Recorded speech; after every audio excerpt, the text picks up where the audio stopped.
Hello and welcome back to the. Oh, she's streaming right now. That's cool. Hey, welcome back to Mitchball Good. My name is Andre. Thanks so much for tuning in. Let's just see if everything's live, and then we'll be good to go. Boom. Golden. How's it going? It's February 9th, 8th. Oh man, it's the 8th today, right? Yeah. Jesus. Oops. Everything's going okay. And let me just open these chat windows and we will start properly. If you're watching this on YouTube in the future, isn't this part good? VK Dart, how's it going? Thanks for dropping by. Hope you had a good week. Gotta open so much shit now. Got this YouTube going on. We're on YouTube and Twitch. That's no longer a novel thing to anyone, I don't think. Where's the chat? So last time on YouTube, the chat didn't do anything. Yo, Zach, YouTube is good. Can you see YouTube that this time? Yeah, I can. How's it going, by the way? Last time the YouTube chat did not update until for the first 25 minutes or maybe even longer, which is pretty unfortunate. But no, I can see that now, so that's good. And we are good to go. Thanks for the new pack reviews. Yo, VK, glad you enjoyed them. I'm actually super stoked. It was really a lot of fun to do this pack reviews. The unboxing, it's been a while since we did it. Chad's a go-go, Red Dwarf, how's it going? The feedback was super positive. I haven't answered YouTube comments in a long time. It was nice to get back in there. And yeah, just the response to these videos has been fantastic. A lot of people talking, a lot of people liking and stuff like that. I'm glad. I hope y'all like it. If you have any feedback, don't hesitate to let me know in any comments. Now I read all of them, which is not a new thing. I used to do that, but what's up? Oh, check this out. Welcome back to Metro Grid. My name is Andre. Thanks so much for tuning in. Whoosh. How's it going, Andre? Looking forward to the deck of the week. It's been having a lot of fun playing it. How's it going, House Steroid? Yeah, I'm actually pretty excited for it. I think we played it before. I think it used to be the deck list of the week, or we played it on the channel before in one of its older forms, but it's a cool one. Are you going to do Sovereign Sight too? I hope so. VK, there's a chance we'll do it at the end of the cycle. Maybe, because time is kind of tight. We'll see. I hope to do it. Maybe I'll do a shorter one. I don't know. Maybe that'll open a slippery slope. Anyways, this is the deck list of the week. I gotta open this with the fact that I'm actually really sleepy right now. I've had a long day. Got home 45 minutes ago. So things are pretty loose here. This is Biotic Labor Conspiracy by Doomrat, and it was a Store Championship winning Atom deck. Yo, Emergency Shutdown. What's up, Johnny? Hey, Red. How's it going? Sean also. How y'all doing in Twitch chat? So I think we played this deck before. It had an Versificator. Doomrat put in a lot more of a thorough write-up. Unfortunately, this deck doesn't have any of the new tools, specifically RNG Key. I think this deck could use RNG Key, considering it sees the top card of the deck with Find the Truth, and also sees cards in HQ, which is really cool. So we can get some RNG Key value in that for sure. Now, unfortunately, the cards from Down the White Nile are not on the Jinteki main server just yet. They're on the test server if you want to test them out. But regardless, we're just going to play this as is. I watched Ben Nee play this deck. He went 1 ABR, 1 Find the Truth inside the deck. I think also running an extra copy of Find the Truth in a deck isn't terrible. I think people are playing Best Defense. It is a pretty in-meta card. For a lot of reasons, and if you lose your Find the Truth, this deck actually is kind of rubbish, or not rubbish, it's just so much worse than if you didn't. I'm gonna play it as is for now, VK. If I think Ben Nee's choices are probably right. Always Be Running is really good against CI if you hear in the matchup, but it depends on how much of that you get. So let's give this a shot. If you're just tuning in, by the way, how's it going? Hopefully you had a good Thursday. Connection to server lost. That's good to see. Yo, what's up, Nick? I'm playing some Atom. I made myself green tea, which drinking caffeine at this hour may be unreasonable, but I think we're gonna need that. Yeah, so Down the White Nile is now on our test server. If you didn't know, there is a jiteki.zaroth.net test server. Not that many people are on this, but this is also a really good place to go when jiteki.net is down and you're hankering from some jiteki.net. I think it's slower, it's less responsive because it doesn't have as good of a server associated with it. Maybe I'm making that up, but yeah, it's definitely a thing you can do. Biotic labor conspiracy. We are playing Adam, compulsive hacker. And if you read also the write-up on this, which is pretty good, it says which directive to choose, and it says basically pick always the 3 of them that we'll probably pick, except against Titan and CI. So we'll see what our matchups are, and we'll do that based on that. Runner. Emergent creativity looks cool as well. Emergent creativity is super cool. I think you have to build a totally different deck around it. I was just talking to Nick before this evening, and we were talking about emergent creativity lets you find a hardware program and install it, reducing its cost. And I'm arguing that there's a chance if you have the influence, maybe you don't run Brain Chip anymore, and you can run like 2 copies of Brain Cage and 1 copy of Maw, and maybe that does it for the deck. That's some influence, but that's really cool.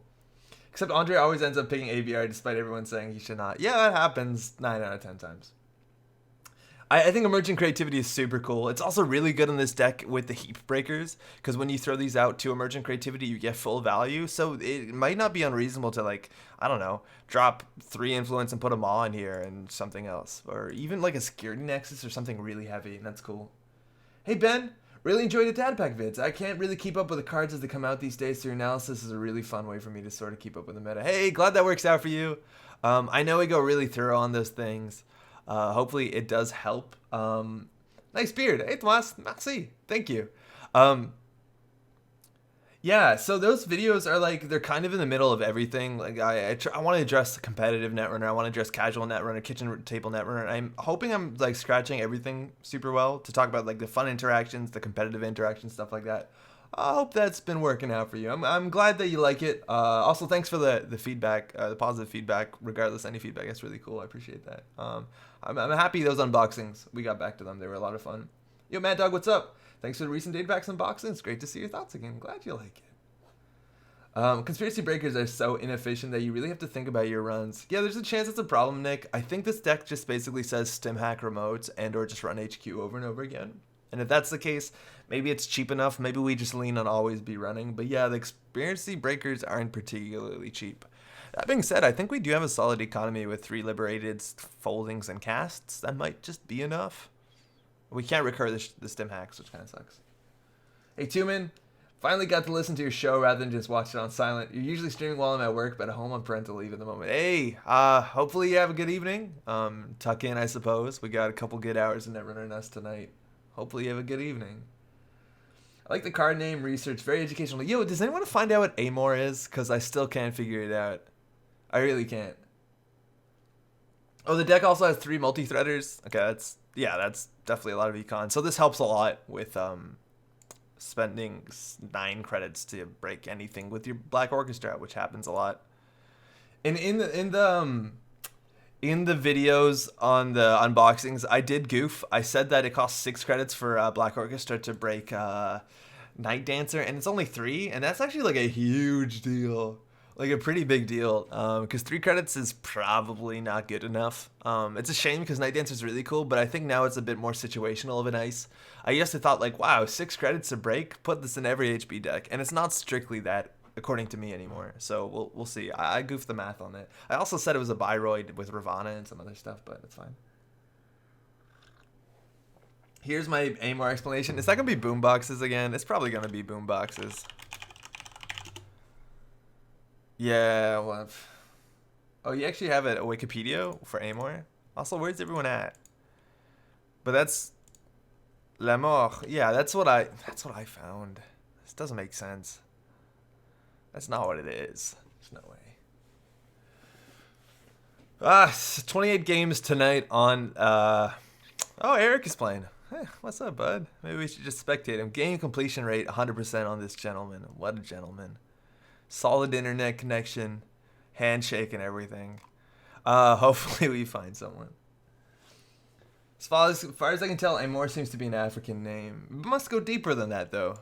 Hey, how's it going? Because I don't think FFG just says, like, oh, that's a cute name on something. Like, there's always references involved. At least that's the way I see it. How are we doing? I gotta move my camera. Give me one sec, because this is set up like we are doing the unboxings. All right. Good luck. Have fun. Thanks. You too. Okay, so this is Argus. I think for Argus, the hand size is a bit risky, but the free draw is really good if we want to take the meat damage, so we're going to take it. Also, if they're running traps, it's really good to run Find the Truth, so we see what the top of the deck is.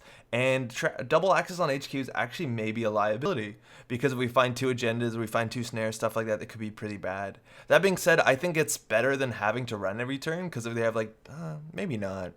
I think I'm going to go up with the safe standards pick. All right, and is this a bit small? This seems a bit small, but that's definitely too big. Okay, so Argus Security has some new stuff. Q Andre rationalizing, playing ABR. It almost happened, Nick. It almost did.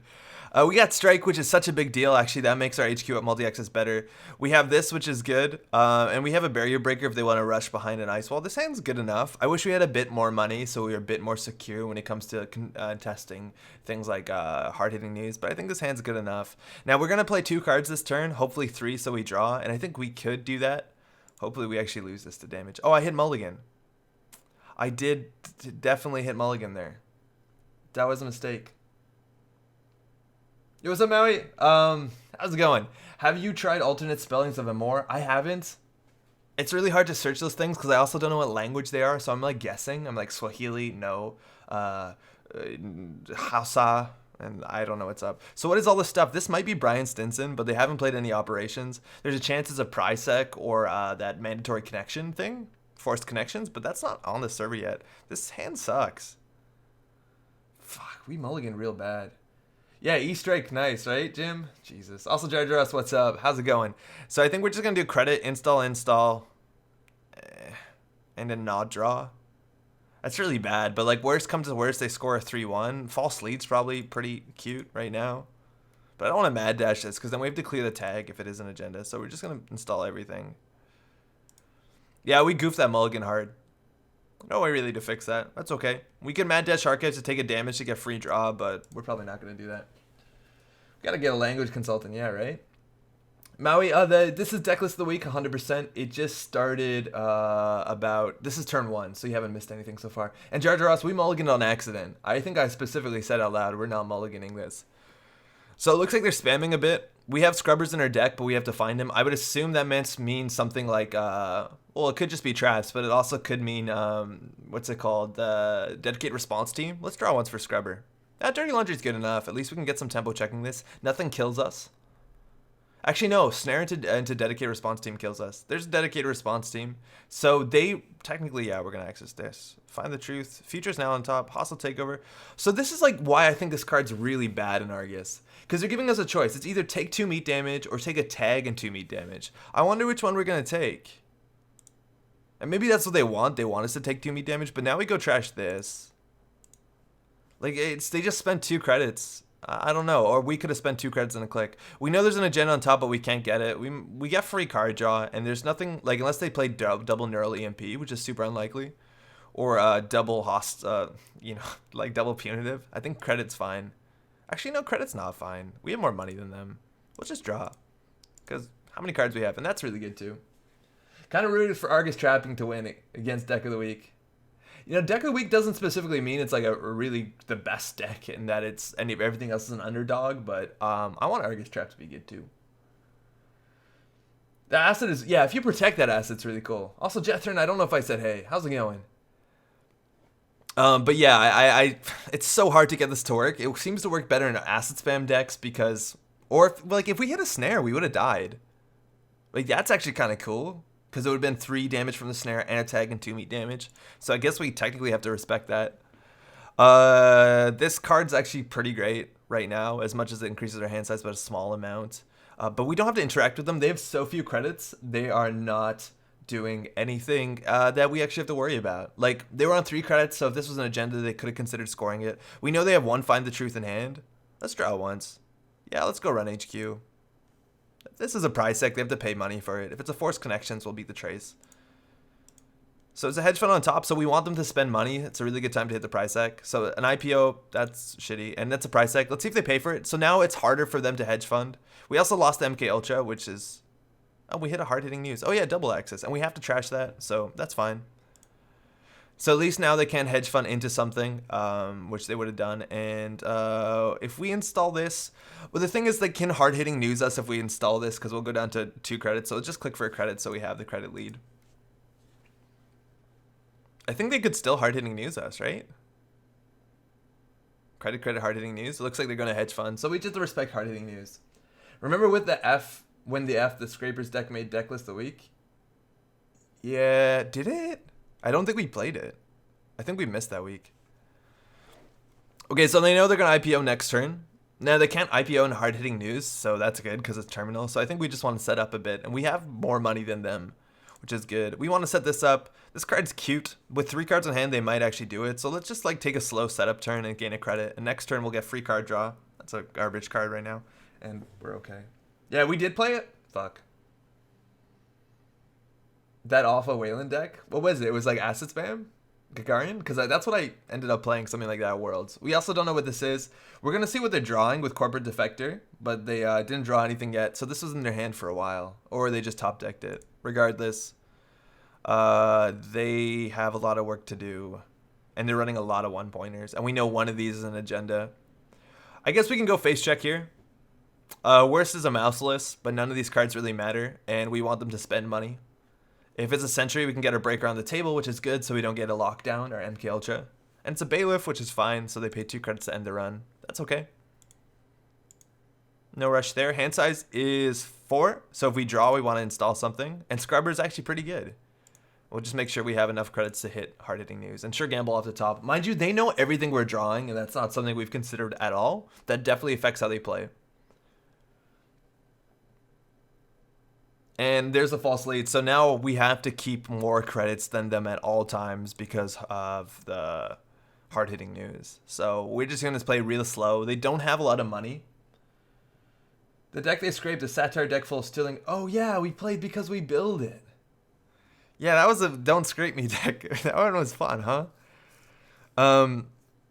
So I think we can set up. We can do special order into Paperclip just so we can start running HQ because we see 2 cards. The problem is I don't want to run and then have to take a tag or anything like that until we have our employee strikes, which we have 3. So I think just setting up with credits is fine. We can also consider running HQ R&D. Let's do it. What's the worst it could be, right? I don't actually know what's really bad here. But we just need to make sure we have more credits than them. On JNet, it's easy for the corp to overlook when you're drawing. It's not as much as the handicap of in real life, 100%. That's an enigma. Okay, that's fine. So we lose a click on it, but they had technically lost 3 credits. This is not particularly good ice. It seems like more rush ice. So it's really good that we have our special order in hand. I don't think they actually know we have this. Because maybe it started in our opening hand. I'm not sure. And we have an Earthrise off the top. So that's a lot of clickless draw. So we can actually start taking meat damage. And we'll check all this stuff. We know the futures now is one of these. Might as well check the iced one because they spend money on it. We also have our Scrubber. So Psychic Field could be bad. We just need to make sure we have more money than them, and we do. Running Open Archives is not bad. I'd rather have them spend money. Oh, this is a Raven. I'll take a tag. Again, if this is dedicated response team, whatever.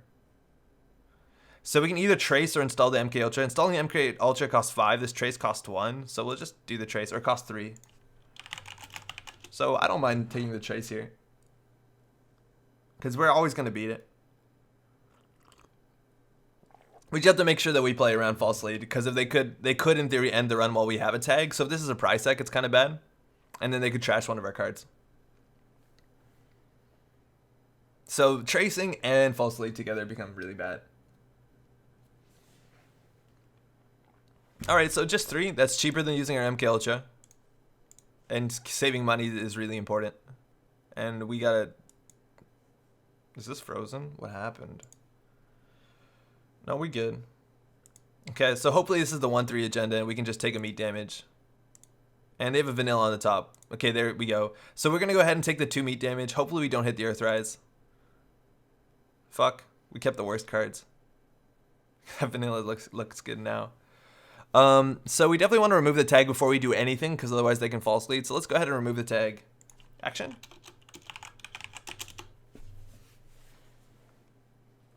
So we gotta wait. It's kind of awkward.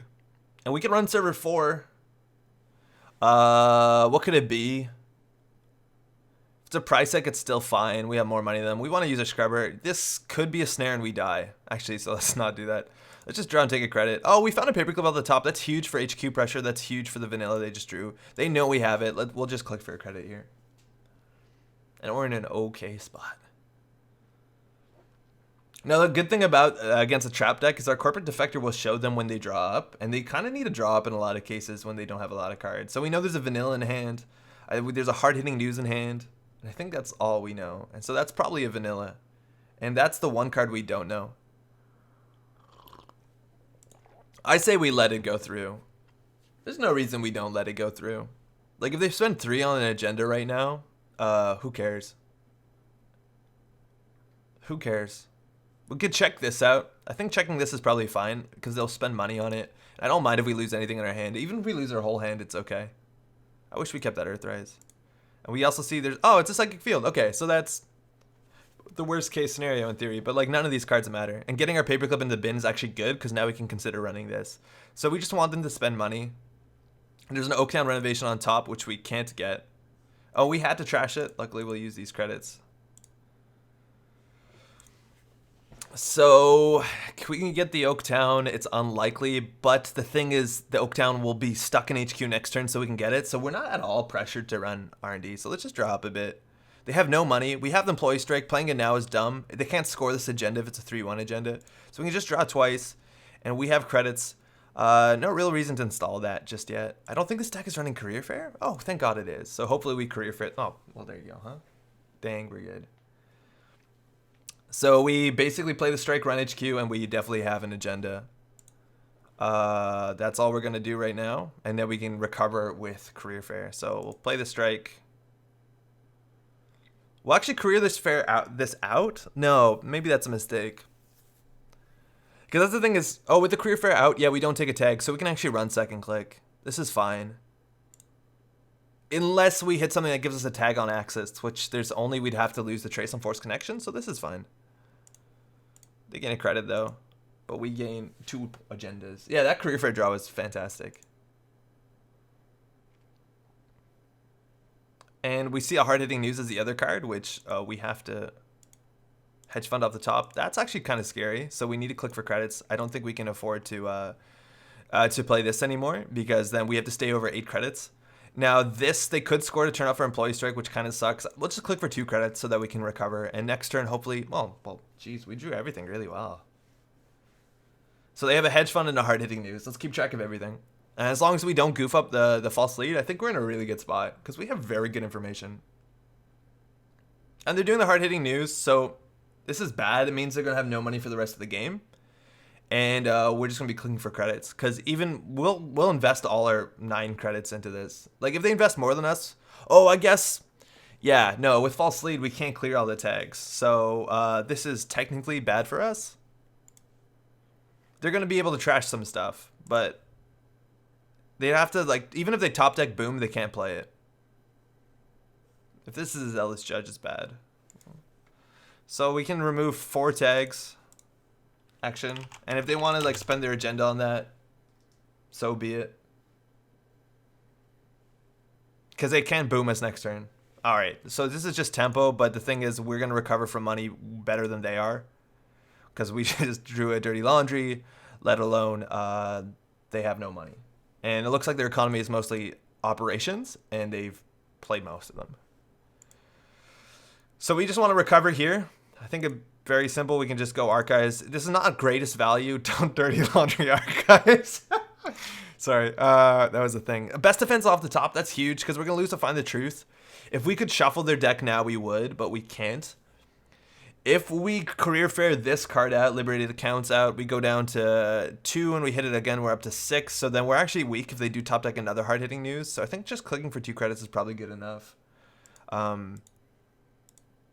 Yeah, that's the worst draw that we're going to lose our Find the Truth, because now we're going to have to Axis.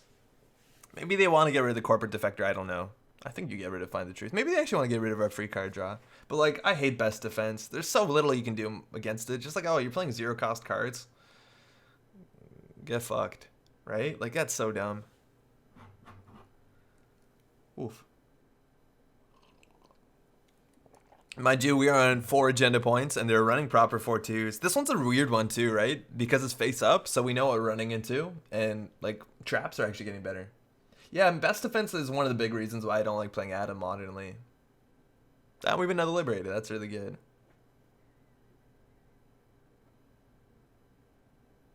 All right, it's a Cronus project. Well, well. Hopefully they're not running barriers that end the run or sentries. That sucks. That's kind of bad. I think we want to run HQ here to see 2 cards. Oh wait, we know what one of these are. This is a waste of a click. I guess we see the top of R&D. Hunter. Okay, so that one we don't actually need a barrier breaker for. A sea source. Oh, cool. So if we career for this down, they could technically false lead so they could sea source us and trash something. I don't think that's particularly good. Yeah, so we'll do it. We'll ask if they want to do anything. Action. Because in theory they could sea source us, but then they can't trash anything. Crypsis time. Yeah, I think we're going to use our Crypsis or always be running if we need it. But like, are they running guard? I doubt it. So let's just take our money. And data folding will be good. For a card that doesn't get played that often, Corporate Defector gets best defensed a lot. Yeah, it can be scary. They should have worded if the runners tag trash a card with cost. 100% Jethrin. I think that would make the card so much more reasonable. But I think that card came out in the sort of packs where they were not... Oh, yeah, no, they're typing on that. So that's a Hunter on HQ. And they're not best defensing anything, which is crazy. If it's only sentries, you still have Blorch. Blorch is Code Gates, right? Hey, Defcon, what did runners start complaining about useful corp cards so much? I'm not sure exactly what that means, but there's some, yeah, I don't know. So I don't love the idea of running archives just to get value. Now we know what they drew. This is a Hunter, so we know that there's still 2 cards in here that we know what they are. Sea Source and Best Defense. So running HQ is pretty bad. We're not going to know what they top deck. Let's just get full information, find out what they top deck, then just take credits, install this. And then basically if they draw, we'll see it, and we'll see always the top card of R&D. So they're in a really bad spot. Price deck. Okay, cool. So we know whatever they draw is a price deck. We want to get that on HQ before they install it. And if they install it, they pay 2 credits for it. That's really bad for them. So not a big deal. Now we could finish this off. I don't think they're playing closed accounts. So I think actually finishing this off is fine. If we're playing against MBN that has like C source into closed accounts, I would leave 4 credits on here just because it's the easiest way to recover. And we can't install this because we'll be C source. So I'll just take the money. And there's our Crypsis, so I'm not that worried anymore. Blorch. I never heard it called Blorch. It doesn't sound healthy. Blorch might be an... Oh, you just do a consulting visit. So it's consulting visit. That's a price deck. Consulting visit means boom, but it's a lot of credits. And we're just going to keep running archives for quote-unquote value. Actually, we should draw first. Because we could have hit Dirty Laundry, and this run's kind of shitty. Oh, there's a boom on the top. The problem is that we'll get boom in HQ. It's so much easier to get an HQ. And our hand size is 7, so we can still draw. We can also just install this and click it for 4, and we'll still be fine. It's not healthy. Not tempted to get rid of price tag while it's an R&D? Nah, I don't care. If they pay 2 on it, it's fine. I want them to spend money, because all their threats are based off of money. Unless they score another one of these things, then it's bad. So now we're going to run HQ. We'll trace through this, pay 1 for that. We might hit the boom. And we'll see the top card of R&D. Yeah, trace. So this card's like pretty good. If we don't have Link, it's 3 credits for 1. Like, yeah, 3 credits for 1. A lot of people play Pup, right? It's not bad. It's not bad. And we just need respect tags for... Oh, we should have played on Employee Strike, but I think we knew everything they draw, so there's no point. Like, there's nothing where... yeah, it doesn't actually matter. And that's a really good draw too. So let's hit the boom. Hedge fund off the top, good for them. C source, consulting. Okay, we missed it. That's fine. So we just want to get our money up because they're gonna get more money next turn. So I think if we install this, click this twice, we'll be fine. We'll click this first because in theory, if we install this first, the credit differential would have been bigger. I'll ask. Action. And then we'll install this and click it. You always want to do the thing that's more credit positive if they have a false lead and they have a snatch. C-Source, not Snatch and Grab. And we don't, I guess they know we have this. There's no reason not to show it. We haven't seen a restricted card yet that could be on Hunter Seeker. MK Ultra breaks Hunter for Blorch. Runners complain about so many core cards or strategies. I think a lot of people got so used to Runner being super dominant. I think it's another, they really want to know what to do with the Corp isn't just a punching bag. I think DEF CON, the biggest change is that people are not used to the fact that runners, do we want to pay 4 to run HQ? No, we'll just run archives. Runners are not used to the fact that Corps can interact with them without any, like, say. Like, runners could always interact with Corps, but generally Corp cards interacted with the runners in more nuanced ways. And the fact that they printed a card with best defense, you're fucked. Oaktown. Okay, so we're going to go get that. So we're going to install this. We're going to run here. We're going to have to clear 2 tags. And there's a oh, no, we can play this. Oh, no, we can't play this. We should have installed this before. So it'll put us on 6 points, which isn't enough to win. If we draw on top deck at the Mad Dash, we do win. I think it's out of the game, though, so it's not going to happen. So we have to run this. They'll give us a tag, and then we'll take 2 meat damage, and hopefully we don't lose our Crypsis. Yeah, that's the best we got.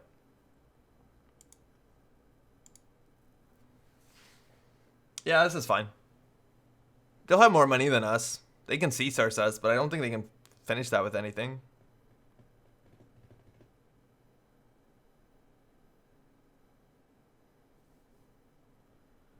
I actually feel the other way around. I find Corp decks to be boring these days, but having a lot of fun on the runner side. Yeah, I don't know. Maybe we don't need to go for this, because they'll just jam it here, and we can get through this remote. Okay, so we'll take 2 meat damage. Kept the Crypsis. Dang, we're good. We have to trash it. We have to pay 3. Oh, we don't have to pay 3, because we ran Archives first, and we accessed an asset. But we're definitely going to do that and remove the tag. So now we're, like, weak to C-Source. Not by a big amount, because we will have 12 credits. They could, in theory, do Consulting Visit for hard-hitting news, but they won't have enough money. We also haven't installed any 3-pointers, so like C-Source into exchange of information isn't big. But they could maybe do it. I think they're actually a bit short of credits to do that. I think people just want the strong cards to have interesting counterplay. Ben, that's totally correct.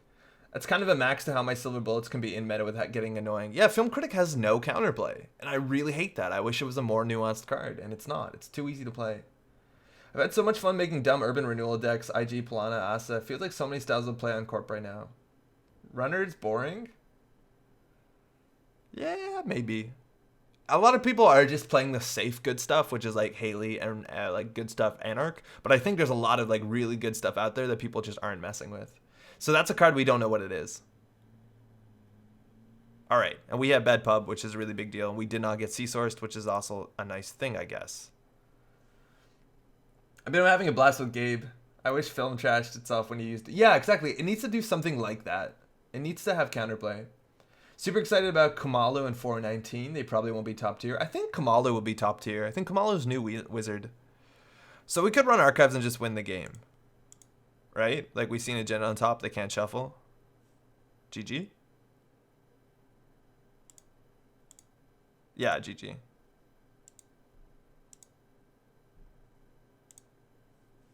This card's so good. I can't believe they did not best defense this card because it showed us exactly when to run. Like, I don't know why they're holding on to a best defense, whether they're waiting for Tapworms. Maybe they're on Hunter Seeker and they want to get rid of Sackons. Oh, we just flatlined. I wonder if that counts as a win. Yeah. 419 looks like fun. I think 419 looks super boring. Spoilers tonight, we're going to play some exposed decks because I think they're kind of broken. But 419 seems really boring. Best defense is hardly unstoppable, though. Plenty of runners are playing Sackon and Fall Guy. I have seen no one play Fall Guy. But DEFCON, the thing that I don't like is that when someone can ruin your game, and I don't think everyone should agree with me on this, but I don't love the idea that someone can ruin your game plan in a very, very substantial way. It's like, oh, your deck that was working around these 1 cards don't work anymore unless you, like, deck built around it. I don't like when I lose at the kitchen table as opposed to on the other kitchen table where you're playing Netrunner. That just rubs me the wrong way. Andre's a wizard. Calls it, yeah. Yeah, they have a lot of 1-pointers. Like, there's a big chance that we're going to win off of that. Oh, we won first? Yeah, but does it, like, mess with our stats? No, 100% win rate. Okay, count it. I care about that. Oh, yo, what's up, Johnny?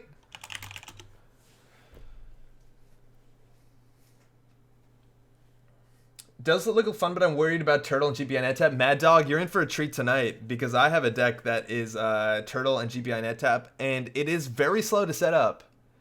But if it does set up, it is fucking broken as shit. It is busted. I am kind of excited.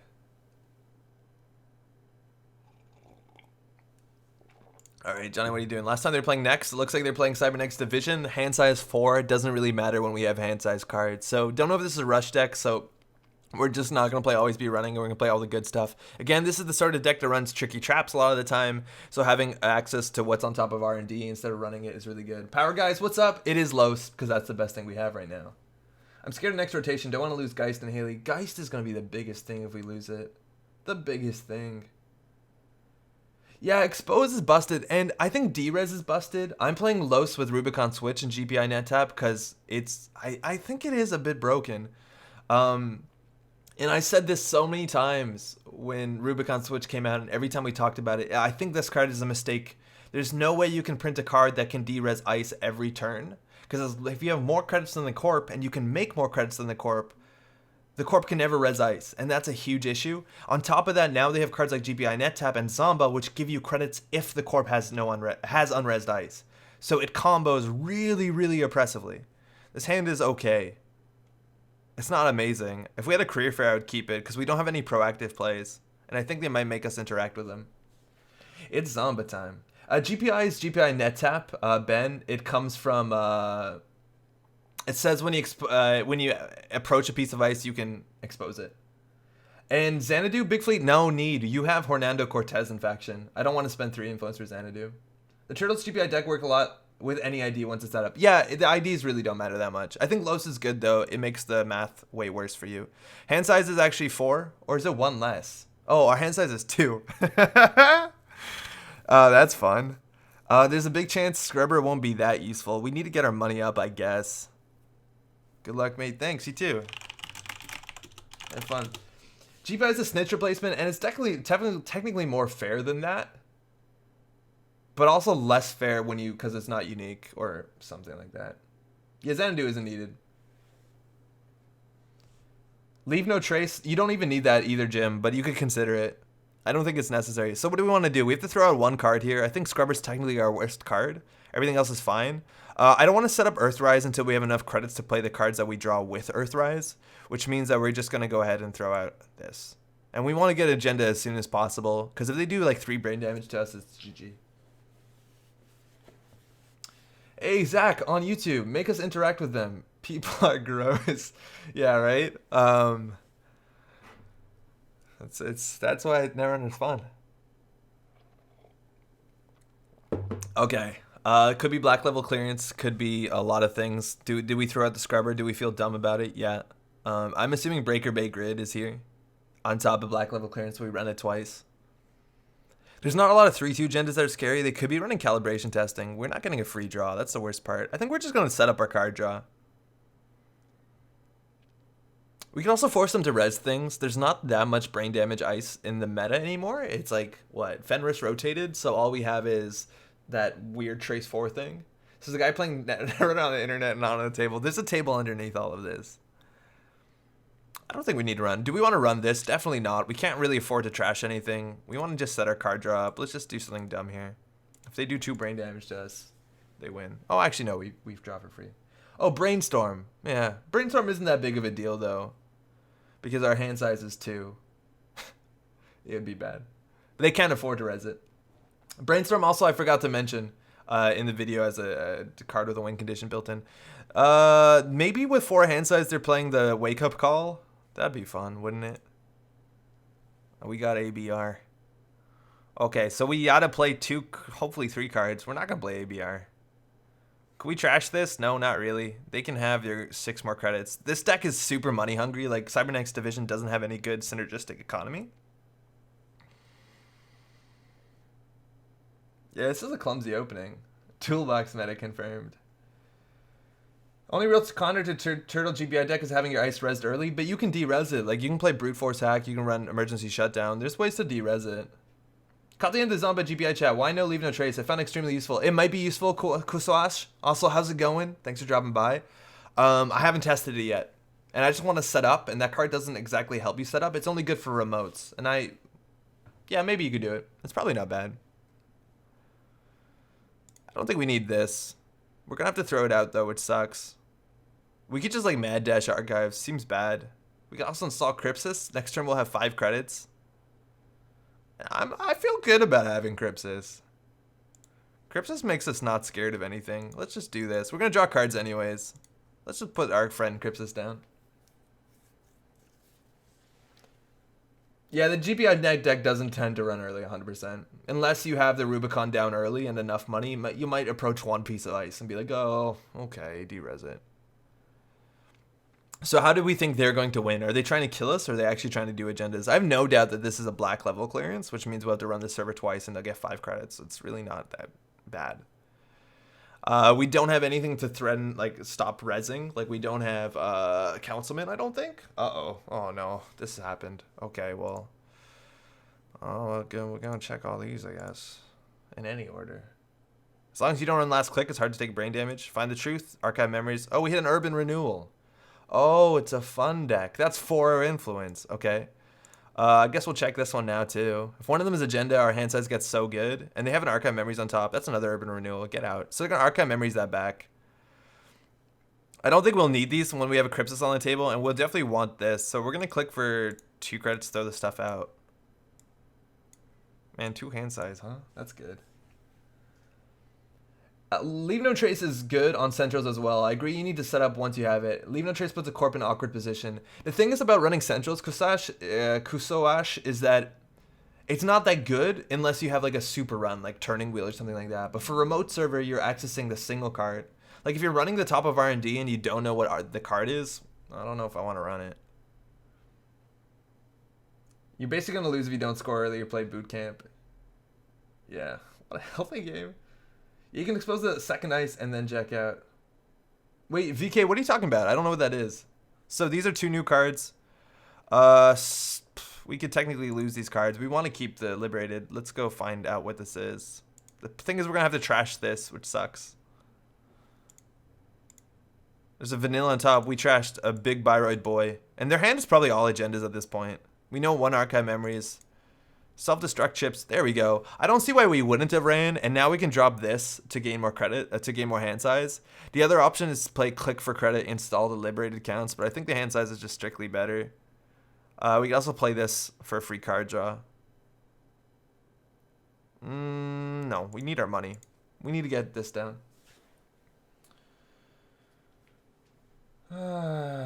We're okay now. So GP and N-type fires on approach, and on the second piece of ice you can expose it, then jack out before they have a chance to res it. Wait, for real? Can you confirm that? Because that's a huge deal. That's a huge deal. Okay, they're going for a scoring remote. I think we know that's a vanilla, and it looks like they're going to just bring their urban renewal and put that back in there. Now, we threw out both of our always be running, so we need to draw a better answer. The thing is, like, if this fires, I don't care that much. Like, we can take the damage, right? Right? So we have a couple turns to do it, and we want to get our, I guess, free card draw is fine. And there's a black level clearance, so we have to run this twice. That's, again, like we called it, but I think we're just going to face tank the damage. Also, if we don't run that turn, it's not like they can neural us, so we'll just take the 4 damage. Oh, but actually that's hard because our hand size is 3. So we're going to have to, the turn that they play this, we're going to have to employee strike and then draw twice to 4 hand size. And it's going to be like the dopest play. It's going to be so fucking good. Confirmed. Also, Samurai Kuso, how's it going? Timing windows. That's a big deal. Feels like it goes against the spirit of the card. It does seem like that, that's for sure. So we got 2 turns on this sucker. Let's go find what's in our archives or to see the top of R&D. Stop dirty laundering archives. Vanilla on top. Okay, so it looks like this is fine.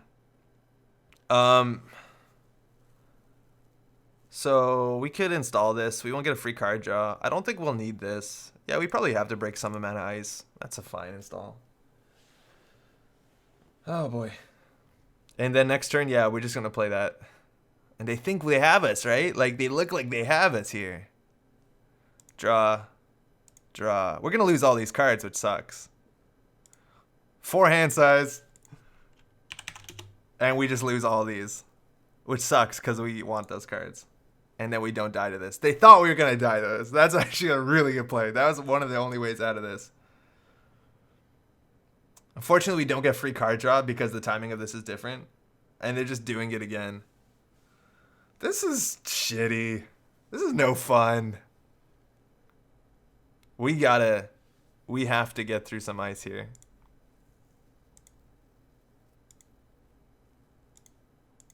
We'll run archives because there's a gen on top of R&D. It's such a big deal. Yeah, that's good. And we can get through this. We will lose our Crypsis. That's a vanilla. We lose our Crypsis.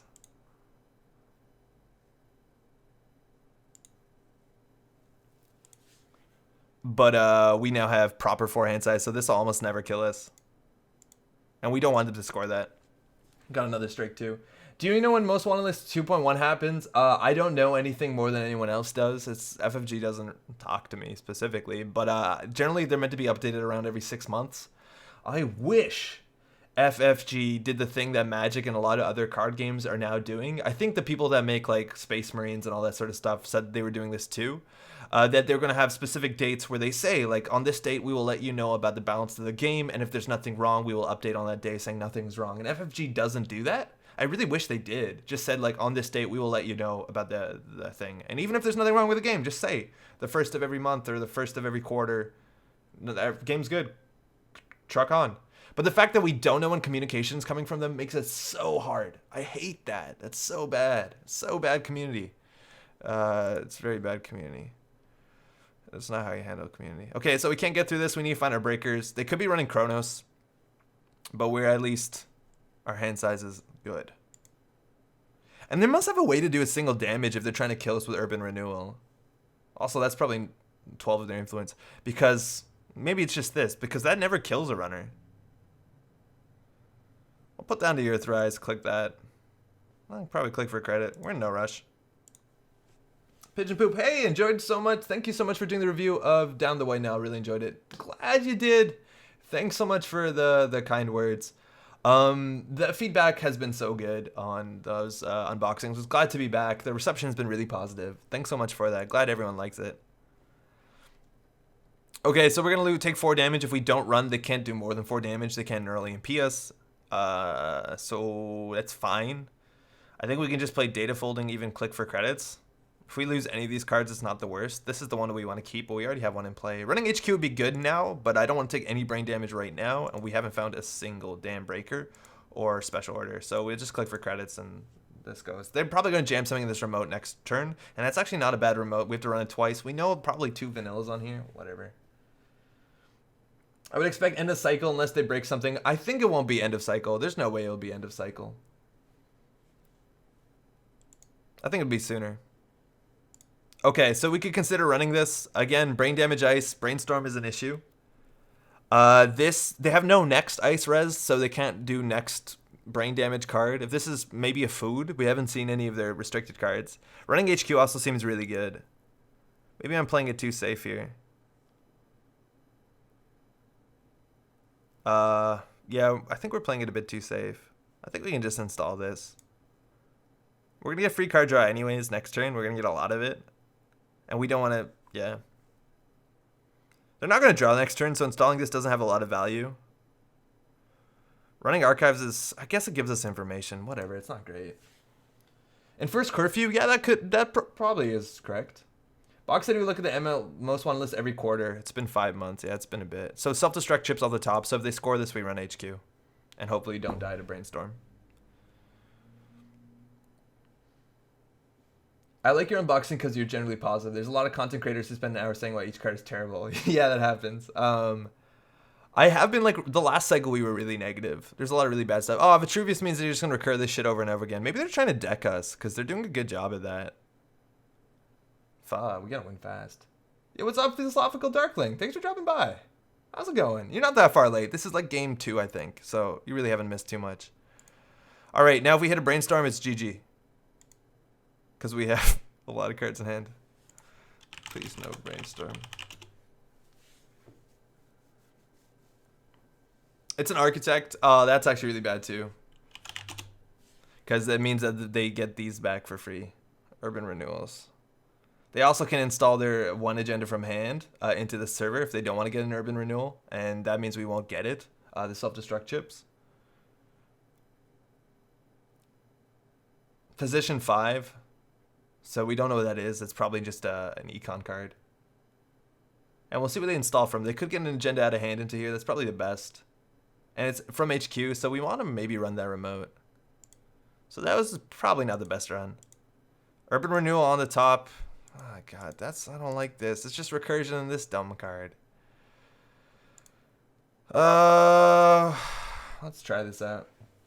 I definitely prefer to think the meta as positively as makes sense, because there's always something I miss when the meta moves on. 100%. Okay, well that's pretty short-lived. Great. Well, if we draw, we get closer to milling ourselves. We know what's on top. We might as well just dirty laundry this, because we're going to have to throw out cards anyways. We're going to have to trash this. I think it's an Adonis or a Maryland. It's a Maryland. So they're just rezzing it so they get it back. That's actually kind of a big deal because it shuffles their deck so they don't get the Urban Renewal on top. That might have been a mistake, strictly. And with 3 cards in hand, I think it's okay to play this. Max hand size is only 4. Their ice doesn't look particularly good, but we definitely don't need another brain chip. So this is the stupidest. Yeah, don't love this card. Not a fan of this one. Glad I got that shuffle. Oh, apparently that worked out for them. What's the breaker suite you're using? It's all Anarch Heat breakers. It's just one of each, and then we have like special orders. I wish we were playing more of the new stuff. Architect showed me 3 agendas after top card. Deck of the week means conspiracy breakers, totally. We got one of each. We've only seen one so far, and like we got rid of our Crypsis because we used it to get one of these, so we didn't die, which seemed good. And that's okay. Hand size -1, so great. And we don't know what they drew, and we're not drawing anymore. Please draw well. Fuck. So this is not a great. Oh, max hand size 3. That's brutal. So there's Adonis on the top. That's fine. We could play this. It'll probably give us another hand size so we don't have to throw something out. The other option is throwing a card out. Might as well just play it. Oh, this is not fun. Right? Like, they're just going to deck us because we can't find our breaker. Actually, maybe if we can just trash everything, even if they deck us, it doesn't matter. Because it's not like they have things that require damage to steal them. It's just like how many recursion cards they have. They have an Archive Memories. They have 2 of these. So once we have our breakers, like, the server's probably garbage. This can't be that good. Like, I think we just install our multi-threaders and then we have more economy than them in the late game.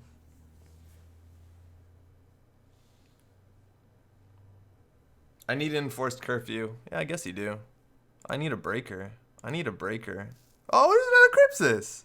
Look at that, bud. What you doing there, Crypsis? Where'd you come from? I thought we only had 1. Today's a good day for us. It's an older deck then. It isn't running any of the new cool stuff. Yeah, none of the cool stuff. None of Down the White Nile is on. Oh, wow. I thought they would jam. None of them Down the White Nile is on, what's it called? JNet.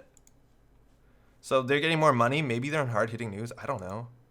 But we can always just, like, click 2 counters on Crypsis, run R&D, and we'll probably get it. Black level clearance. Yeah, that's worth getting. Because otherwise they put in the remote. We have to run the remote, like, 3 times. Really bad would be an IP block because we're going to end our turn with a tag. It's a Satyr Adaptive Barrier. Huh. That's kind of expensive. And we also don't know what they're drawing, which sucks. I remember my grand telling us about Crypsis. Yeah, there's no RNG key, and this deck could use RNG key, I guess.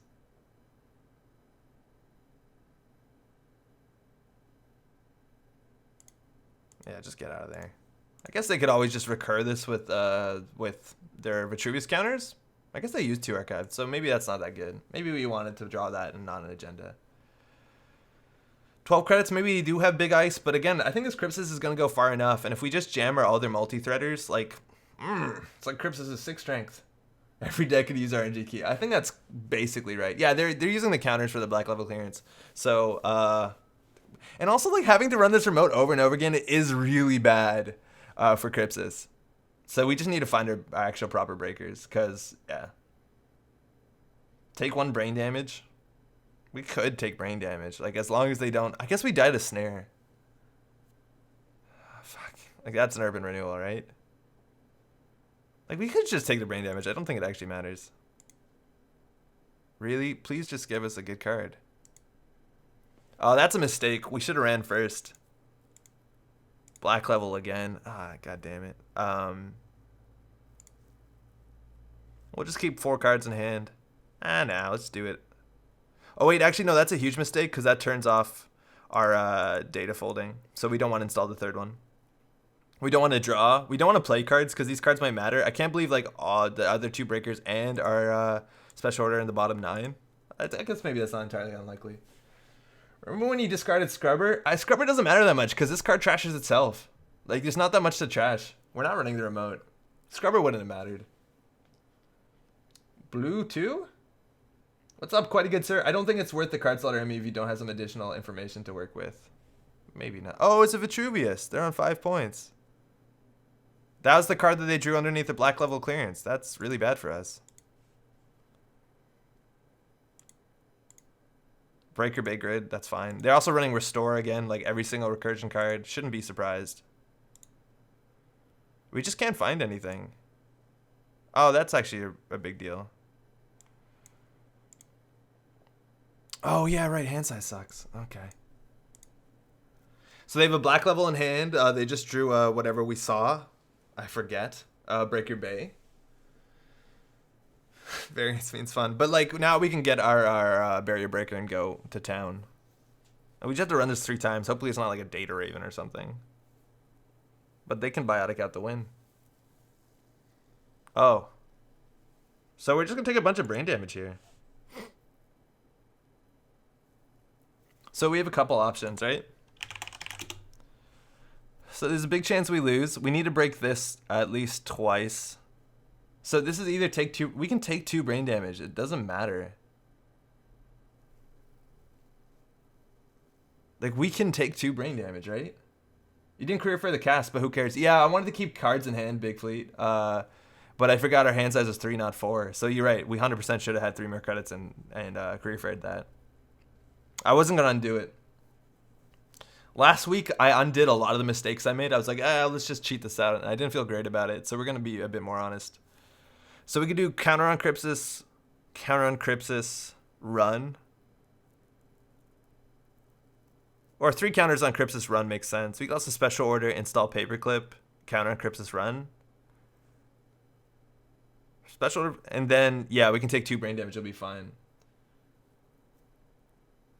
If you steal 5-3, taking 2 brain damage is fine. Also, this could be a Ikawa project, which means we don't want to run it last click. That's actually a really big deal. We got to play around that. That's a new card. Hey, Timberlang, in before Overwriter or NGO front. It easily could be those. I do really like RNG keys, since it would be really nice to have runners have non-resource econ. Yeah, that's cool. Cerebral Overwriter, there's a chance it is that. We didn't see it on R&D, though, so I don't know.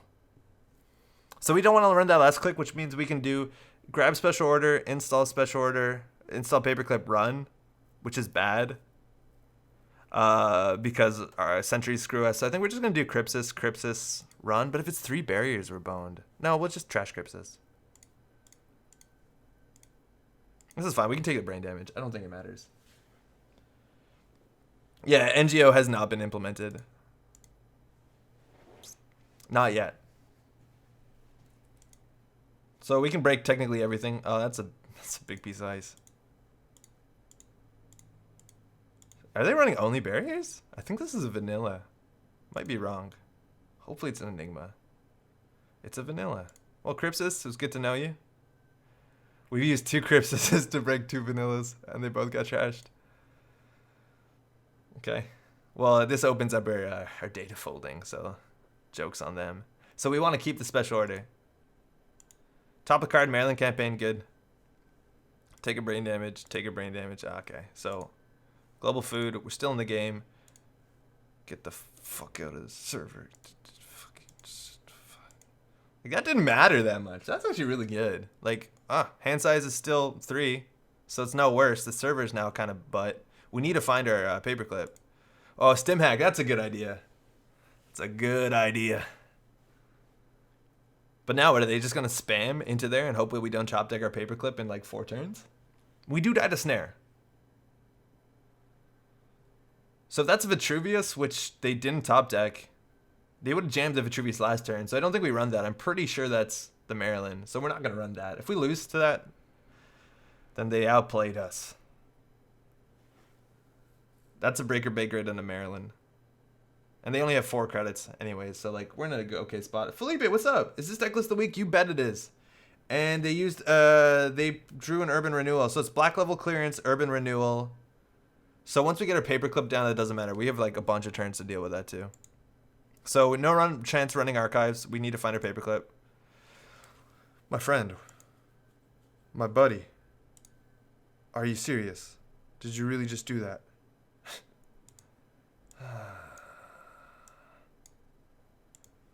It's in the last 2 cards. Okay. My friend. There it is. So it's the last card. That's good. Oh, man. Oh, man. Maxime, what's up, man? That's great. That's always good.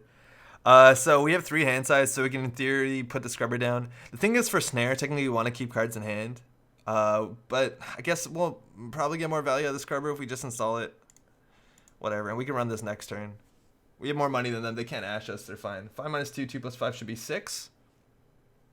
So it was, we were at 2 hand size plus 3, 4, 5, 6. Archive memories. Oh, another black level. We can run this a lot. It doesn't matter. Wasting their time. They're going to deck themselves. So 4. Is our hand size wrong? It didn't really matter. It sort of mattered. We threw out some cards. But now we just run this a bunch of times, which I think we can afford strictly.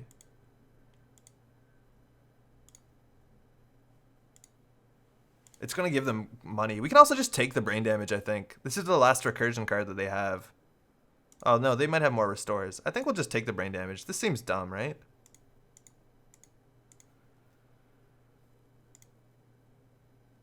Giving them money, does that matter? I don't know. If only you had windows so you could draft from the bottom of the deck. That's all we needed.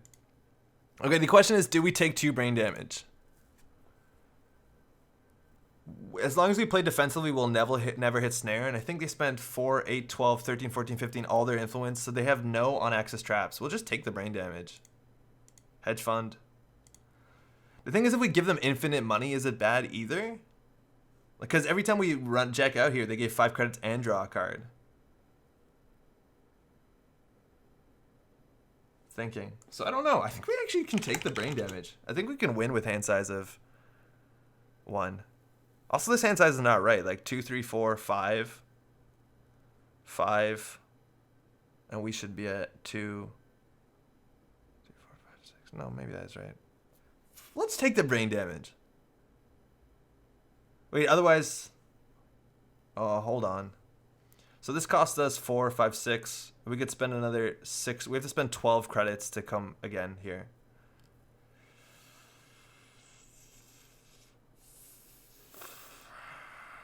Let's just do it. Let's just do it. I don't think this matters.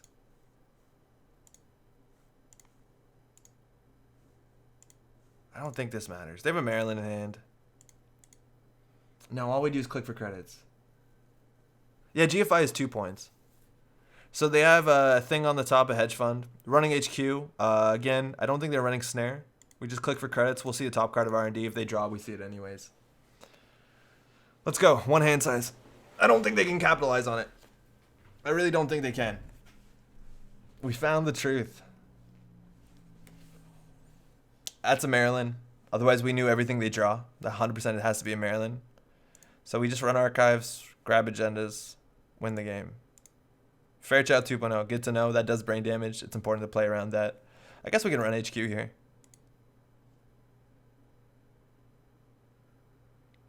Yep. And we'll pay 2 for the subroutine.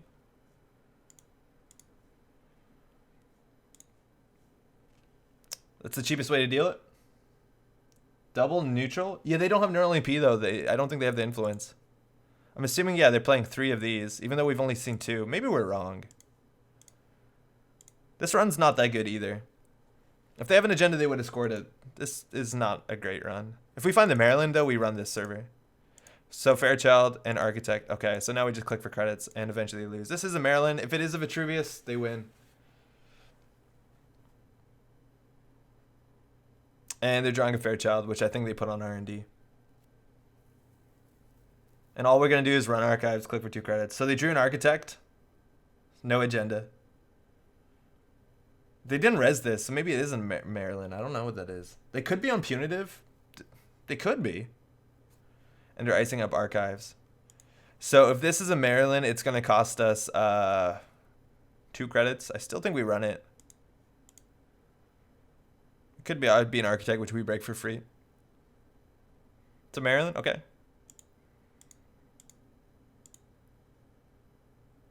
And then we'll spend 2. And they're kind of locked out. I don't think ID has money to make that work. Yeah, my Kingdom for double neural. I think that's all their influence. I'm pretty sure they're running, because we haven't seen any tutor cards. I'm pretty sure they're running 3 of those. Yeah, there you go. That's the last urban renewal. So let's go get that. We don't actually need to get that. It's probably best that we don't get it. No, they can get it. So that is all their influence. I'm assuming it's 3 foods. Like, I'd rather them draw that than an agenda. So we'll just click for credits, because if they put that in this remote, we can go get it.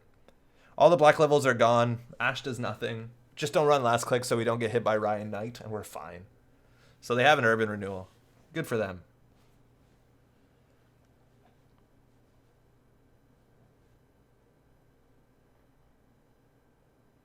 That's probably an urban renewal. What did they install over? Maryland? And we want to run this urban renewal. We want to trash it. We'll see the top card of R&D. I say good for them too. Hey. Okay, if this is a snare, we die. But we would have seen it if it was a snare.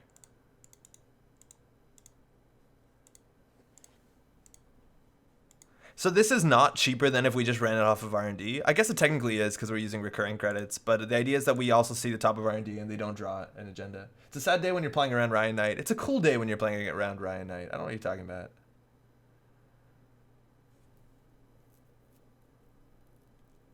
Let's just cheekily, preemptively use our scrubber. Hedge fund off the top. Okay, so they have to win in not a lot of turns.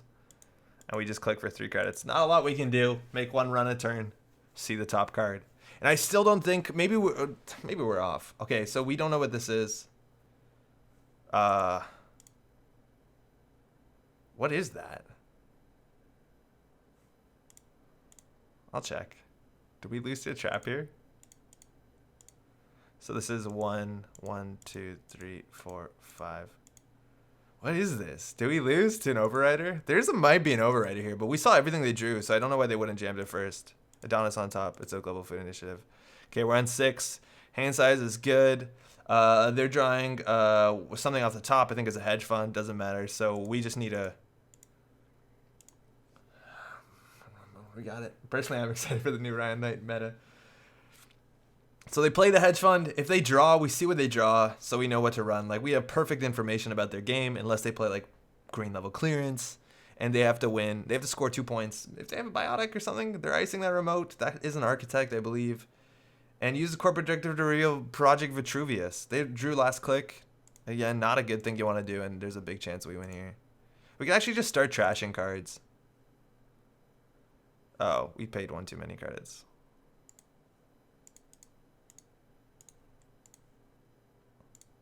Okay, so 50%. Hand size, but nothing to hold. Big Byrides player with monoliths. You can do it now. So there's a GFI on the top, so we win no matter what. And we trashed Adonis, paid for it, and Architect, so let's just go and do this. And that's the thing, is like, it's very hard to capitalize on brain damage. Like, you need something else. Just recurring these cards over and over again, you can draw through it, and there's no way to grind us out, really. And that was all their influence. So the influence counting was the biggest deal there, because otherwise we were playing around a lot of stuff that we couldn't have played around.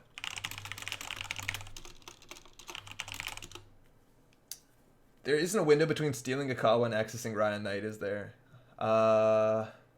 It depends what Ryan Knight says. I think Ryan Knight says the run is successful.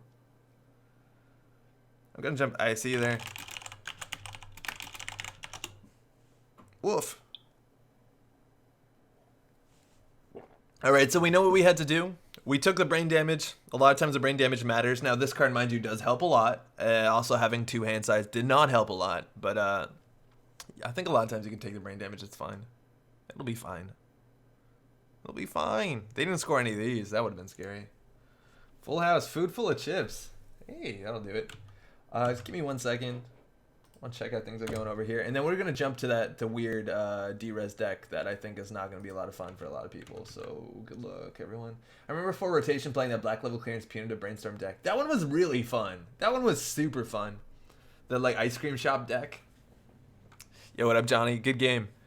I don't think I have this deck in here. No, we don't. So we got to build it. I think I have it physically. I don't think I have it anywhere else. Let's run this because this one's a fun one. I don't know. We don't need to spam that. Okay, let's build this deck. I think it's called like Zombos or something really dumb. So this is a deck I've been playing. It's really slow. Based on the ice cream shop. Your deck looks more like an acid spam deck though, Johnny. It just looks like it's trying to grind people out. But I don't know how you kill someone that's on 4 hand size. You play the current, I take it? Best buds with Mason Bellamy. So I'm going to actually grab the deck out of my bag. I'll be right back. 1 second.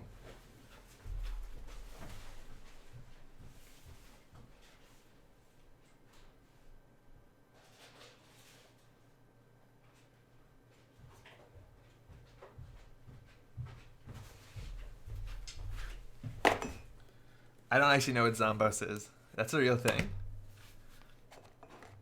This is Los, and this is the deck. Now, this deck isn't by no means refined. It has a lot of 3-ofs. I'm spending my influence in a way that's, like, super not probably the best way.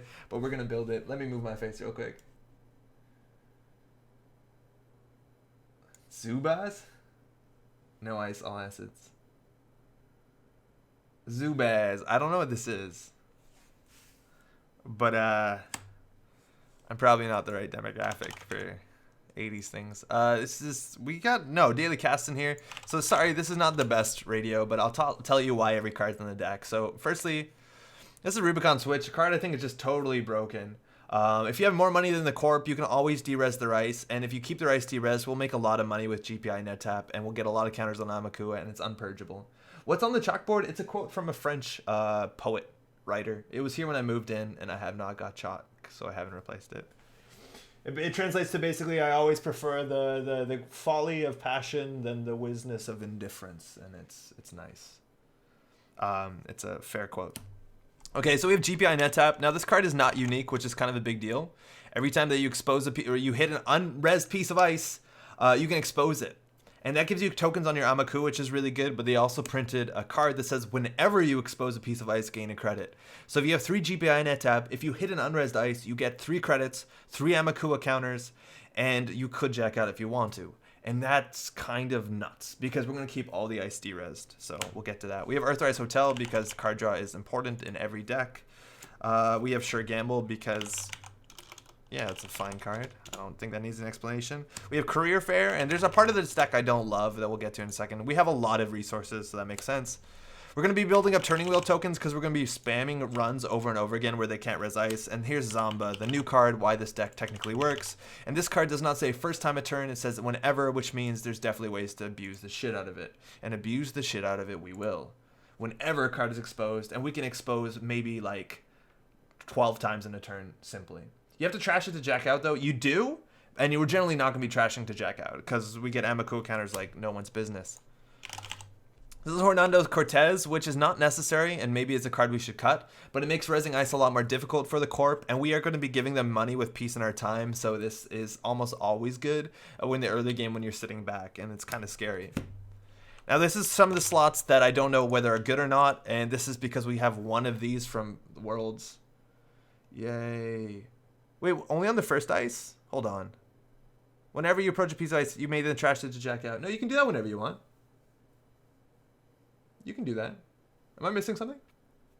Yeah, but this is because sometimes they could res or ice her in the early game. I don't know. This is the card that I don't think I love because it's actually like way too slow, but we do have a lot of hardware, we do have a lot of resources, so it technically is good, but I don't love installing an Earthrise Hotel or a Daily Casts off of this and not getting the immediate effect because our deck is already too slow. There's a big chance that this card is strictly better as just running data folding because it's data folding, and that gives you a credit a turn as opposed to 2 credits every some turns when you're setting up. I don't know what's better. I honestly don't. I totally missed that when I made a D-rez Zamba deck. Yeah, it's going on all the time. It's going on. Yeah. Why do you have to approach? You have to trash the jack out on the first ice. Yeah, you do. You do. 100%. Oh, I see what you mean. On other ice, you don't have to. Now, we are running Flashbang. You might ask why, and I don't have a good answer to that. It seemed like a D-rez ice card. We totally don't need it. We definitely don't need to play it. This would probably be strictly better as a Mongoose. Let's go ahead and make that change. And probably we don't even need this slot. We also have a Paperclip, which I'm thinking after playing this deck, we just strictly don't need the slot. That being said, actually Vanilla can be an issue, but we have Amakua. I don't think we need this 3 influence. Let's find out a better way to use it. Now this is where my influence gets really dumb.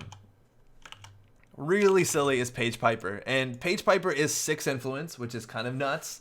But I think she's really good in this deck because we have so much stupid redundancy that we don't want to draw. We have 3 copies of Supplier when we want 1. We have extra turning wheels, Cornando Cortezes. We have 3 Zambas. We have 3 Rubicon switches, and we're in 3 Page Pipers. Like, it technically gets things out of your deck and gets them going. So I kind of like it, but 6 influence is a lot. But let's see if we can do better. An emergency shutdown is because I want to see if brute force hack or shutdown's better. I don't know. Amakua is broken. Amakua. When you get free counters from exposing things, that's how the deck works. So there's 3 of them. Sackons and Tapworm, I don't think we need the money. The thing, Jim, is that once the deck is set up, you have infinite credits. You do, so you don't need it. Puffer's not particularly good. Puffer's way too slow, and we have enough money that Puffer's never going to matter. Seemed pretty lame to me, but that changes it quite considerably. Gets you more time, which is what you need. I don't even know if people purge that. I'm not sure. The thing is, we don't run a lot, so it's going to be hard to get in. We have some amount of special orders. I think we only have 2 special orders. And what are we missing? We have Kiros McIntyre, who makes the math sweeter on D-rez, and D-rez we will. What else do we have? Oh yeah, we have 3 piece in our time. Because we need the money, because we don't have the money. And giving them credits is really good. This deck actually might be short 1 influence. I might be short 1 influence. Let's see. And I think that's it. That's the whole deck. It's really simple. It's a lot of 3-ofs, which is why I like Page Piper in it. Wraparound is not a problem because we can D-rez it, but it's not bad. Dino Puffer, it's not this deck. Dino Puffer is really funny. That's the only problem I have with Puffer. Yeah, we only use 45 influence, which isn't the best, but whatever. No Deuces Wild. Deuces Wild is okay, and I think this deck could use Deuces Wild. Even a single Easter egg would be okay, but we don't have enough slots. Like, what's probably the truth is we can remove a Mongoose, we can remove, like, an emergency shutdown or brute force hack, and then, like, throw in a film critic or 2 Deuces Wild or something like that. I'm not sure yet. I don't love Deuces Wild, and the thing is, once we're set up, it does help you set up a bit, but it doesn't help you set up any more than literally any other card. Page Piper is fun. DNA Tracker is not a problem. We either just jack out or you find a server. You find a server that has like unres dice on it, and you abuse that one until you have 6 counters on your Amakua. And Amakua counters build really, really, really fast. Yeah, Leave No Trace is probably strictly better than Brute Force Hack and Emergency Shutdown. We're going to go ahead and try that, actually. Yeah, I think that's better. Don't take Emergency Shutdown out. I see what you did there, Emergency Shutdown. Muerto's Gang Member is not good enough. Xanadu's 3 influence and is a singleton. It's nowhere near as good as Fernando Cortez. A Muerto's Gang Member is so easy for it to be bad. Like, if they just have any 0 strength piece of ice, it also, yeah, it's just not good enough. Yeah, no restricted card, which I don't think is a sin. Like, maybe 1 film critic and be like, oh, if we draw it, we draw it. That would be fine, but I don't want to do anything else. Pop it with Leave No Trace. That's interesting, but, like, that's way too many combos. Combo pieces for this deck that doesn't have particularly good draw. The draw on this deck is terrible. So, if we play against anything, Paperclip, Inversificator, too expensive. And I like to throw out the Paperclip. Ideally, we never use it. That's the biggest thing, but Inversificator is cool. So, ideally, we want to play against someone who has ice and is playing, like, legitimate classic Netrunner. Fast advance is really bad. Acid spam is really bad. Damage decks are really bad. Actually, damage decks are not terrible. And this is not amazing. But we will do what we do. Best of luck. Thanks, you too. So this is not going to be the best example, but maybe we'll get them to the point where they can't res ice. Hopefully. Let's mulligan this. We want to open up with our setup cards. That's kind of butt. It's kind of butt. Move your head. Oh, yeah, thanks. You did not need to see my hand. What's going on here? Oh, that's the other screen. All right, slow setup. 6 credits. Draw. I think we just want to set up with the Earthrise, click for 2. This is not going to get a lot of value in this deck, in this matchup. We could draw once for a career fair. No. Okay, we tried. And then just click for money. So we want our supplier. And that's good. Is Inside Job potentially better than Leave No Trace? No, because Inside Job allows them to res the ice. And that's a huge issue. We don't want to ever let them res the ice. If they res the ice, we're in a bad spot. Yeah, we're just going to check everything. I don't know. This is probably like Gene Splicer. Oh, it's a Future Perfect. That was easy. So throwing this out is kind of maybe a mistake because they could be running Chronos Project, but we're now on 3 points, which is kind of huge. I think it's a really bad idea to Mushin when we're going to have 6 cards in our hand, or it was 8 cards in our hand. What did we have? We had 5, 6, 7 cards in our hand. We probably should have drawn once, actually. No, because with 7 cards in our hand, Junebug isn't even that bad. So I think that might be a mistake. We could get some damage here. I don't want to install anything, though. I don't think we're going to need our paperclip because the barriers that they are running, like, what's it called? Kaguga, are really easy to abuse with D-rez effects. So we'll go ahead and throw this out and have more money to install things. And if they don't do anything next turn that requires us to interact with them, we will give them the credits for peace in our time. And then we can, like, do whatever we want because we'll probably have enough money for the end of the game. It looks like they'll double install this turn. Oh, not even. Okay. They know we ran, so there's a big chance that this isn't something that matters to us. So we'll just give them the money. That they're probably really happy about that. Naked 5-3, yeah. Now, cards are important in this matchup, so we don't want to install everything. Like, we want to keep what we need. Sorry, we only install what we need. We don't want to overdo things. So, like, I don't think we need the career fair strictly here. We can install this. Then we have one more click, so we can draw once. And that's technically better. And this will just give us, like, basically slow drip economy. All right, it's just Maryland. Fine. Cool. I think we'll actually go trash that because we're going to have more money than them. No, now it doesn't matter. If they didn't play a hedge fund, maybe, but no, it really doesn't matter now. Maybe if we top deck something, I don't know.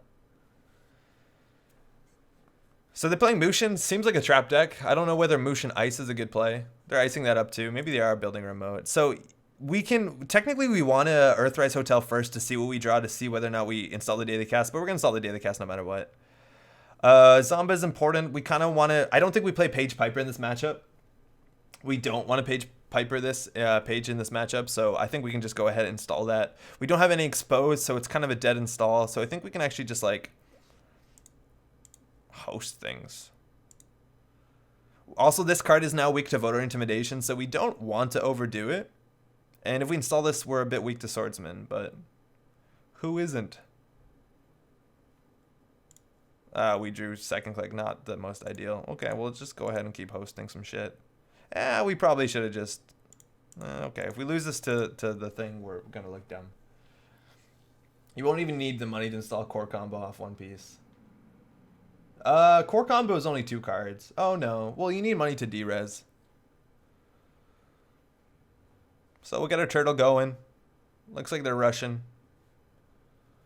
Some of their ice is bad. Well, we need to find our D-rez card. Like, this deck is entirely Rubicon switchy. So let's go find that. So let's put this down. That's fine. So let's go find more card draw. Oh, you're a turtle. Oh, you're a Page Piper. We don't install Page in this matchup. We want to keep cards. Supplier and Data Casts are super slow, but it's as if like it's a Data Cast that lasts another click, which has some value. If this is an agenda, we'll lose cards from hand, so we'll install everything that we want, and we'll just go ahead and host this. That gives us some money. We probably don't need it, but whatever.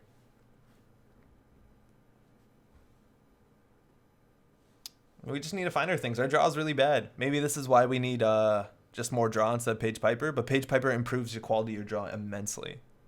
because you're not drawing extra copies of the crap that we have extra copies of. All right, that was a bait. Install advance. That could easily be a 5-3. Don't want to interact with that. We have enough money coming in, so we'll just get the Kuros down. That's fine. And we can actually start getting turtle counters. Oh, there's the switch we needed.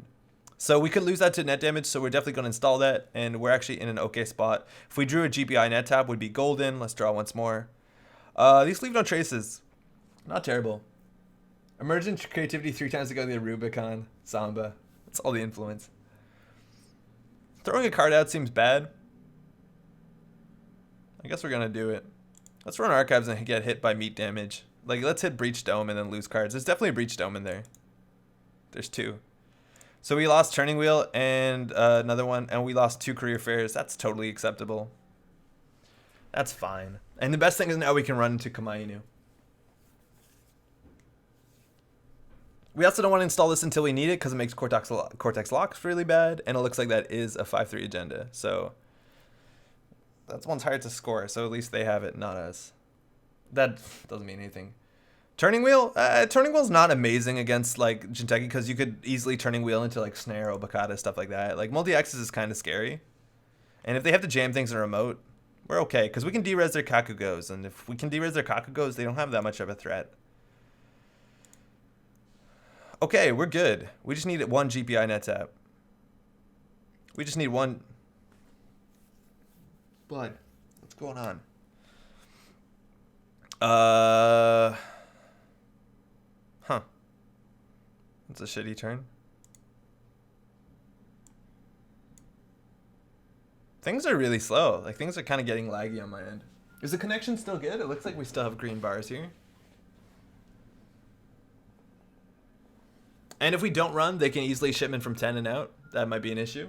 Again, if this is a deck that's like more, I'm going to score behind ice, have value ice, this deck's a lot better. Okay, so could be easily Gene Splicer. Gene Splicer. I think we're going to go ahead and leave no trace that. We'll draw once. Yeah, it's fine. So we can leave no trace this server 3. This doesn't expose. If they want to res this, they can res it. This could be doing 4 damage to us. If this does a lot of damage, oh, it's a data loop. Okay, this might actually just be Obakata. So we wanted to draw once more. Luckily, they're going to pay 7 credits for that. I don't think we want to break this because there's so many things that this kills us. So we're just going to not install that. And we can run that again, I guess, after drawing. So we don't care about this. We don't care about that. Actually, that's the opposite. We should have kept them in hand. Wow. So we can draw once, then we can run it again. Oh, but then we die. Because Obakata is 5 cards. I guess if it's Obakata, we don't steal it. If it's a Junebug, I don't think they res. Page was better than Build Script or Deuces. I think it is. It's just in this matchup it's bad. And they have no money. So this is fine. They did res it, which is an issue. Like, oh, yeah. So we maybe didn't want to do that because we can easily Rubicon this and now we can't. So we did a goof. We definitely did a goop, and we can never de-res this card again, so we did a substantial goof. This is exactly what you shouldn't do in this deck.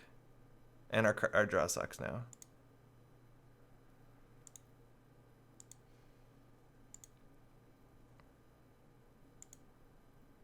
I think we should install the paperclip there, because we can't de-res this now.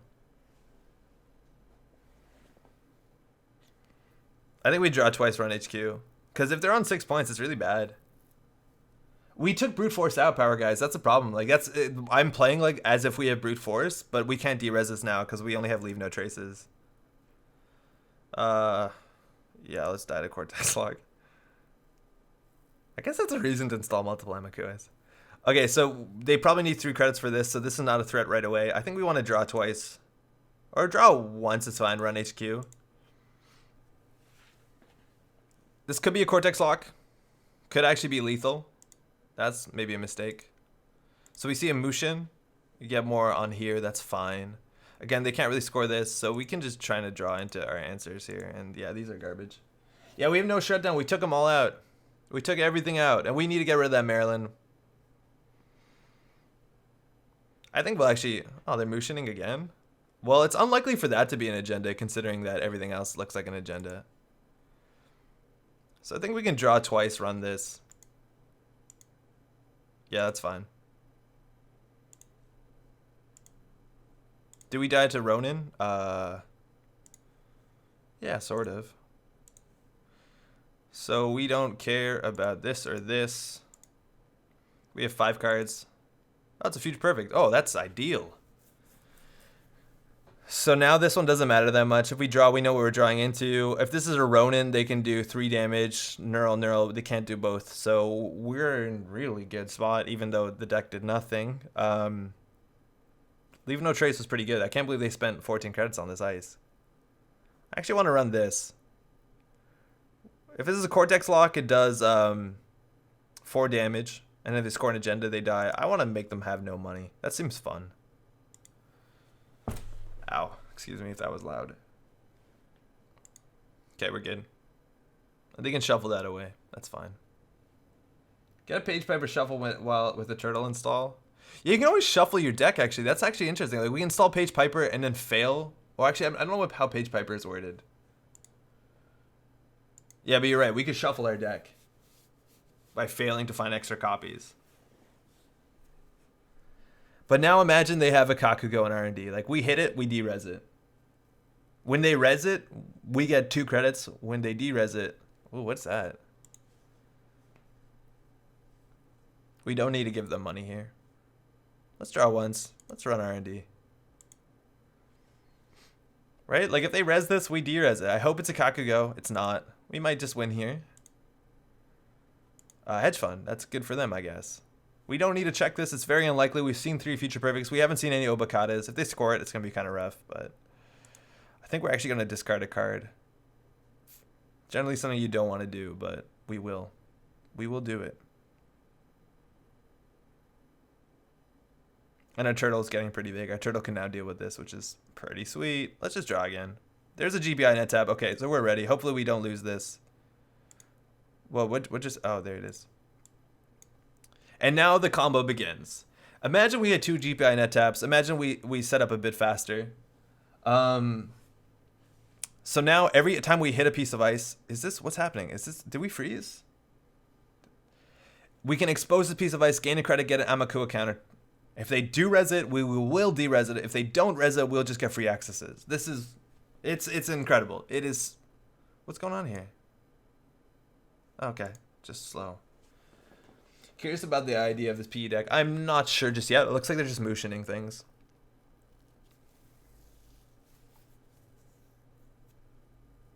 Okay, so we don't know what this is, but they want to pay it. So this is what's going to happen, right? It's like a no-win situation because we have more credits than them. They could have Punishing Ice, but we can't jack out. Hernando Cortez doesn't matter right now. So, like, we install this. We run R&D. We expose this. It's a DNA tracker. Do we want to jack out thinking? So they can spend all their money. No, you can fire it. Or you can res. That's fine. They can res it. It's not the end of the world if they res it. I guess if this is a Ronin, it is the end of the world. But we'll just de-res it. Fire. And now we just de-res it. And now they have no money, and then we can always run this server. And every time we run this server, we gain 2 credits and 2 Amakua counters. We die to Ronin, though, if we don't de-res it. I think we will de-res it. We're also going to access, because nothing kills us. Okay, can't afford snare. So look, we GBI net tap this. Oh, Kakugo. Okay, so we did 1 too many. Counter 5. Sorry, that was slow. But like now, if they can't res the rice, everything we run gives us money credits. Like it's fucking nuts. It's super nuts. I don't know if Ronin's free to res. It is. Okay, so if this is a Ronin, we die unless we draw, but we need to de-res this. So I don't know what we saw.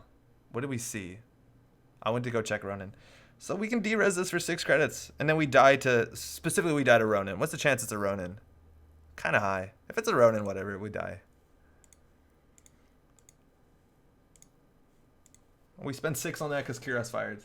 They don't have money. Oh yeah, you're right. You have to advance Ronin. Yeah. And like now it's kind of GG. As long as we don't die to traps or whatever. Like, they can't res this, and we know that. So our Amakua is going to get nuts. So every time we run this server, if we had 2 GPI net tap, every time we run this server, we get 4 credits and 4 Amakua counters.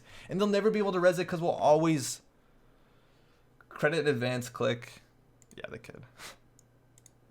Like, this is stupid. Check this out. Like, run. GBI. Okay. Can't res it. Continue. Can't res it. Never will res that. And we just, like, slam it. We have 2 GBI net taps. This multiplies how good it is. It's a Komainu. That's a bad res.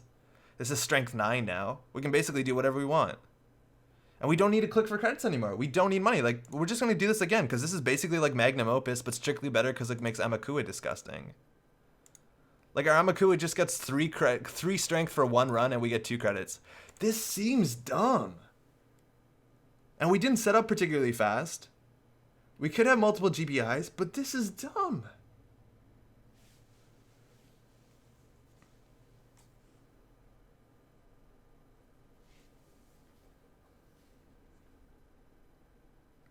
Yeah, I don't get it. Like, 100% Rubicon Switch was a mistake to print this card. I've been saying it for so long. There's no way you can let it. Like, they'll not be able to res ice for the rest of the game. And now it's just like, if we had a turning wheel, yeah, we technically win. Because the last net damage doesn't kill us, because we win the game first. But, like, what the fuck? What? That's so dumb. Run Acacia in this. We don't need it. It's too conditional. You see how slow this deck is. Thanks for the game, eh? You see how slow this deck is. Like, by the time Acacia is good, we already have infinite money. Like, if they purge, it doesn't matter. We run the server, we gain 2 for a click. If we had another GPI, it's 4 for a click. If we installed Page Piper in that matchup, we would have set up so much faster. Like, you saw how many bad draws we had? Insert 2 times it's a trap. Yeah, if we have it's a trap that we just don't expose that specific ice. Yeah. Really strong. Yeah, that's so weird. Like, any card that says whenever a turn, and then any card that says, like, let's give this another shot. It's really bad against assets. Oh, I left when they were typing. That was shitty. Do you have an Xanadu or just Hernando? Hernando is probably good enough. Xanadu doesn't matter, because even if they do res their ice, we'll be able to de-res it, because we make so much money when they res the ice anyways. And Xanadu is, like, 3 influence and is not cheap, so I don't need it. I don't think this deck needs it.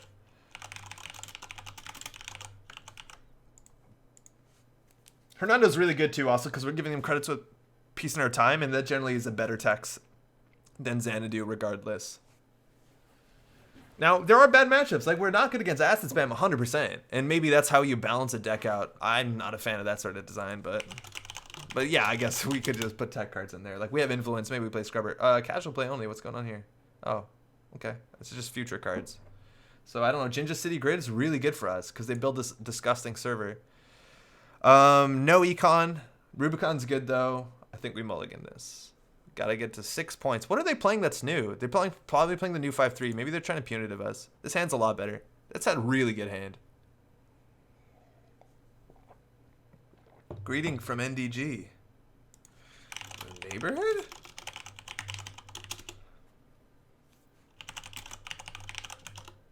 I love Jank. The thing is, like, we're gonna stomp Jank if their Jank involves ice. Ugh. You could slot Aeneas. We could. And the thing is, though, like, that's a card that requires us to run. And the really big thing about this deck, like you saw, once we're set up, we don't need economy. There's no economy card in our deck that we need. You don't.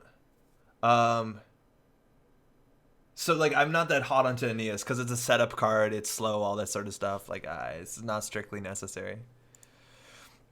Yeah, fuck it. They have more money now. So we want to put this down for sure with Career Fair. We can put the Daily Cast on it. That's 2 clicks, so we can definitely draw. That's good for remotes. This is also good to have just so we can face check start. Like, DNA Tracker is the worst case. So this is slow, but we don't need to go particularly fast. This deck does, I guess. I don't love this supplier. I think Data Folding might just be better. Oh, Aeneas against asset spam matchups. The thing, though, VK, is I think in an asset spam matchups, we just can't keep up with their assets, so we should just give up. Like, with Aeneas, we should just give up. Like, we could run Drive-By, that's technically synergistic, but I'm kind of a fan of just, like, giving up on it and just trying to win off of an R&D or whatever. Okay, well, Snare's a problem. We'll draw once. What's the worst this could be? Let's get our Page Pipers down. The first time you install a card each turn, we already installed a card, so this doesn't work, does it? I don't think it does. Draw. That's awkward. It's just kind of awkward with the supplier. Because you install at the beginning of your turn. Yeah, that's a bit awkward.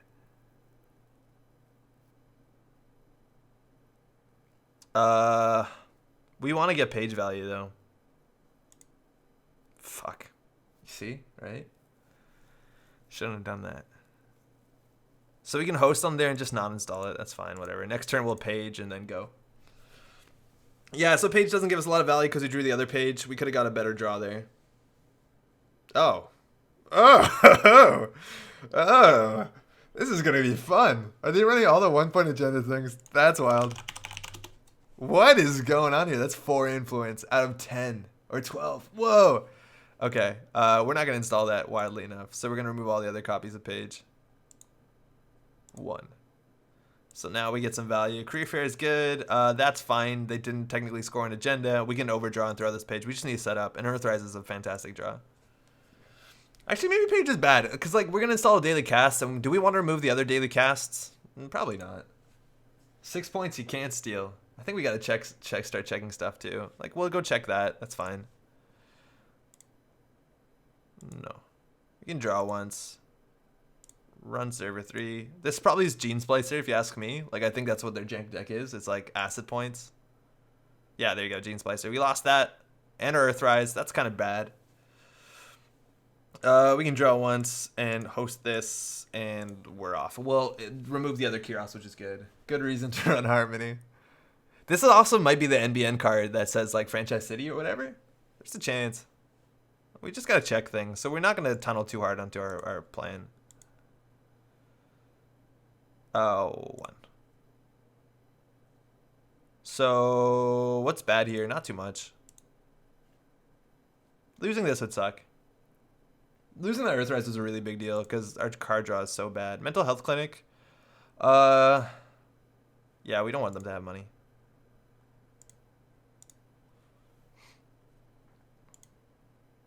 Pad campaign. You can res that first. I don't mind. And we'll just get this bad boy down. So we can start farming if we need to. We're not going to get any draw off of this, but we generally can. So now we can trash this, and they basically spent 1 credit on it. It's bad because we lost a click. Maybe we should have trashed it flat out, but we have a chance at drawing our scrubber. Franchise City 5 influence. Okay, never mind. There was an idea for a second there.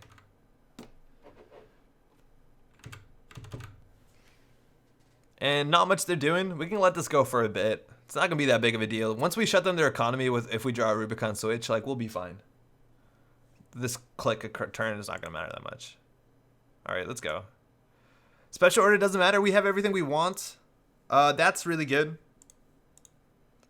Now, if we just get a GPI net tap and a Zamba, again, this is a combo deck. It takes a while to set up. We can draw once more. Drawing last click's not great, and there we are good. The worst card in here is technically special order because we basically, it's just for paperclip.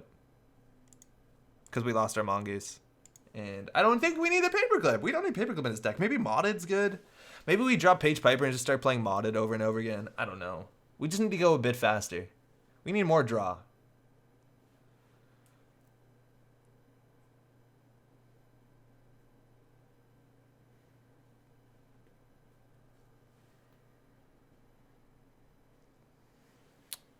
Gene Splicer is expensive. We could let them have a Gene Splicer or two. And what does that mean? Are they running just like hard to steal 5/3s? We know they're running new cards, so that's probably not a more. That's probably biometric. Why no draw cards?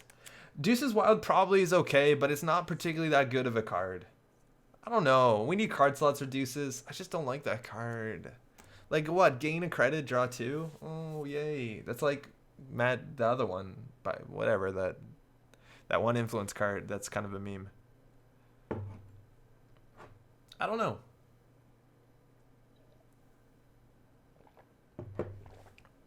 Oh, okay. My screen flashed back. They're genotyping. They installed Iced Archives genotyped. That's fine for us. I don't want to lose this card, so I don't even think we're going to run this turn. And we're going to remove the other Rubicons. Hopefully they don't have program trashing.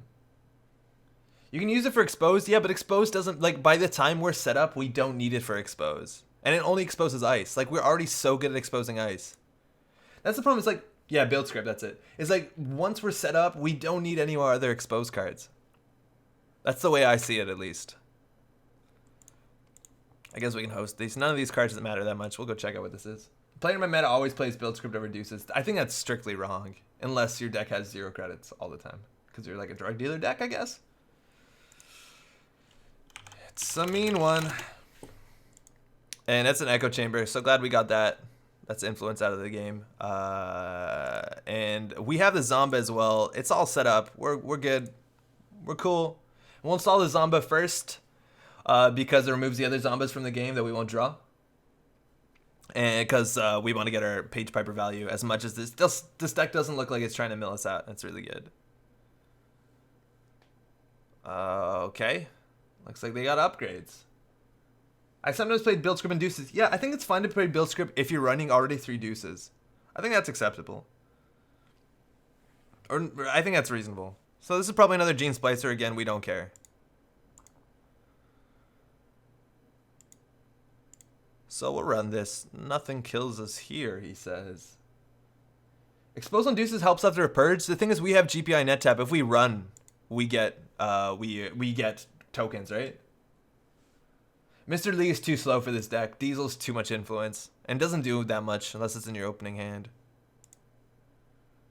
Those are dead draws. Give us another GPI net tap. Oh, that's fine. I actually don't think we need to install this anymore because we have enough credits because this engine's going to be really good. And they don't have that much money. So we'll just draw again. Paperclip, that's fine. Yeah, Laguna would be better. But that's also like 5 influence. But Laguna would probably just be better than Diesel or Mr. Lee. Yeah, Mr. Lee technically isn't draw, right? He's a really fun card, but it's not draw. It's he's also like 3 to install? I thought he was 2. Oh, that was not a good idea. Yeah, he's 3. That's too much. So now, unfortunately for our opponent, we're going to start that thing where the game isn't fun anymore. Where we just D-rez all the ice that they have over and over again. We're not going to remove the other copies. Now, if it's a really bad ice, we can jack out. So we're going to find out that it is a quicksand. Oh, you can res that if you want. And we'll just D-rez it. So they pay 3. We D-rez this for free. Like, we make credits on this. Like, okay, look. They rezzed it for 3. Let's do the math. We got 2 credits because they rezzed it, and we break it for 1. So we are technically behind because we broke it. No, we gained 1. They paid 3. We got a Philotic. That's actually really, really big. Now we're gonna go ahead and D-rez it, which costs us 1 credit, and then next turn we can re-rez it. We also fuck. We got 3 when we hit this, broke for 1, so we got 2 credits. We D-rez it for 1. Like, this is credit positive for us. Now this is gonna get out of hand. But we're going to be able always to D-rez it. Like, they can't res their ice anymore. Blockade Runner is also, yeah, it's too slow. Blockade Runner is technically, yeah, it's technically not draw. Like, that's it. And now, unfortunately, we can't run R&D. Like, we have to wait. We have to play really slow and methodically. But I think we can afford to do that. So, like, we can just go trash this. We can install it. And, like, this is, you know, they said specifically it was a janky deck. It probably doesn't have that strong of an economy. It's probably missing a lot of, like, things that you'd want in a reliable Netrunner deck, but that's the thing. We just keep doing that. Every turn they spend 3, every turn we make money. Until they have no money and they just can't ice shit anymore. And like running archives is good here too, because we can expose 2 pieces of ice. Yo, what's up, Joe Chip? How's it going? And like just another GPI net tap would be dope. We didn't draw any, but like run HQ, gain a token. You have influence to play with. Page could just swap to Laguna. I think though Laguna is expensive. So far we've gained 1. If they res it, they pay 3. We gain 2. We break it for 1. Rinse and repeat. And they realize they can no longer res this, so now we can run R&D. Mental health clinic, trash it. No, don't need to. Now we can run R&D, expose this one. We have 3 strength. We could just run this over and over again and farm counters. This is an Ashigaru, which is like a terrible res, because we can de-res it.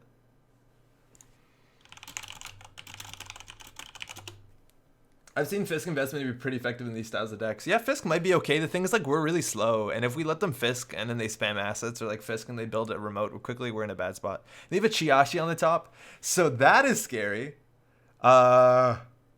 That is a fun one. Luckily, we do have the paperclip. And we can always jack out. Okay, so how do we play around this?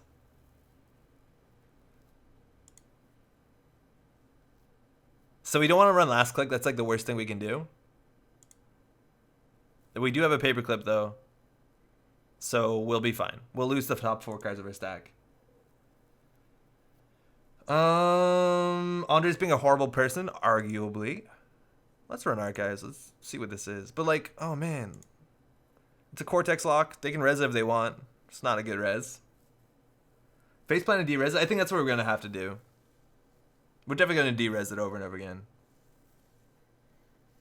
And we D-rez this one for free. Again, we can only run one thing a turn. It's another DNA tracker, which looks like they're not rezzing. Like, this is dumb. This is so dumb. It's a ShiQ. Okay, they can spend 5 credits on that. That means they'll be very, very far away from playing their thing. Go back in time and slot knife. It'll be fine, though. We can just D-rez it. It's just one hit that's really bad. We can take 4 damage. But if they pay 5 credits on this ShiQ to make us have -1 agenda points, they'll be super far away from being able to res that that card. I don't know. 3 net damage. No, we'll just add a Terror score here. That's fine. We have inevitability on our side. Ugh. Yeah, they can only res it once. If they res that, I think they lose the game. Because they can't spend 12 credits on a piece of ice. And that we D-res for 10. When we gain 3 credits when we hit. And they purged, right? They purged. But we know this is a Cortex lock, which is fine. We know this is a... What is this? Oh, you're meant to remember all these things. What was this ice? Do we know what this ice is? Oh, we'll find out very quickly. Oh, it's an Ashigaru. Yeah, you can res that. Like, purging has no value here. And again, if we have 2 GB attempt, we get 9 per thing. Trash tech startup, yeah. Like, this is, oh man, it's so dumb. This is dumb. This is not a good card. Like, they should not have printed a card that lets you D-res ice. Because we're going to stay ahead. Like, this is the most win more. Trash Baker, Bakerid, yeah. I don't like that.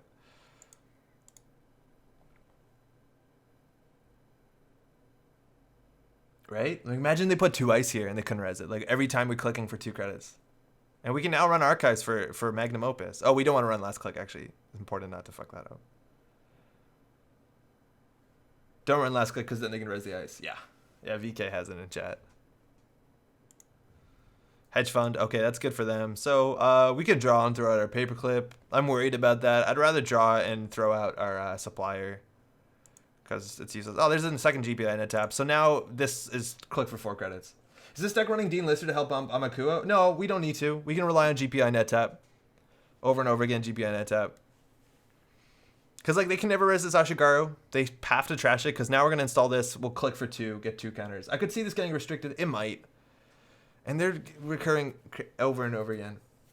To be honest, getting him to res on archives isn't the end of the world. It's not, but having 2 ice on the server is really good for us. Because now we can run this and get, like, all the credits. Like, this is what we want. Like, what the fuck? Like, oh, Amakuo 2 counters, 2 credits. If they res it, they can't res it. Like, their ice is garbage. It's garbage now. All their ice is garbage.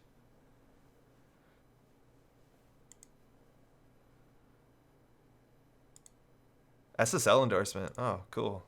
They got money. Another option is to run like that thing where you run all 3 central servers, which is not impossible to do here. Like what? This is Magnum Opus in a run and to get Amakuo counters. Oh Jesus! Like that's the thing is like if we have no Amakuo counters, we run archives, we gain 5 in 1 click. Quicksand off the top. This is at 9. We don't need to do anything. We could check this. I don't want to check this last click.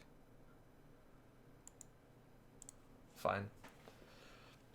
And a turning wheel will be really, really, really good here. We haven't seen one yet. There's 2 turning wheel into 14. It would be sweet. It'd be really cool because we get so much value on these runs. Now we do have to respect the... That could easily be the Shiashi, but if they res it, I think they lose the game. That's actually probably the quicksand, which again, I think is a mistake to res, but we'll find out. So it's a quicksand. They can res it if they want. So we break for 1. We gain 2 credits when they res it. We will de-res it over and over again. The problem is now they can res this. What is this? Actually, wait, how much is that thing to res? How much is that? Ashigaru, I think it's 7 or is it 9? Oh, it's 9, so we're fine. Because otherwise we'd have to jack out and play slow.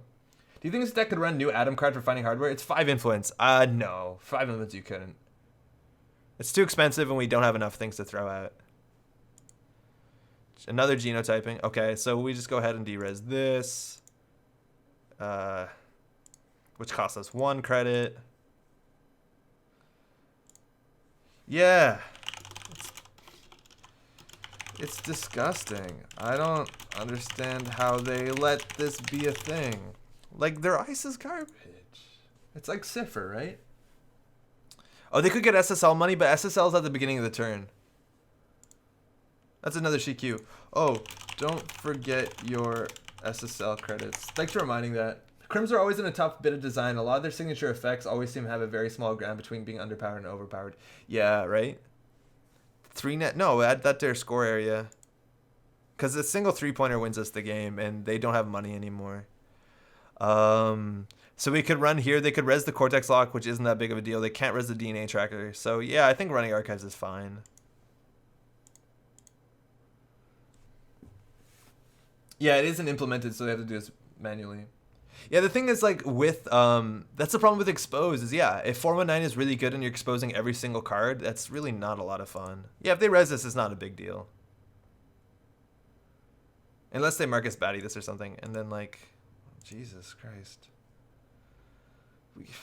Rubicon, it's fine. I don't think Rubicon is fine.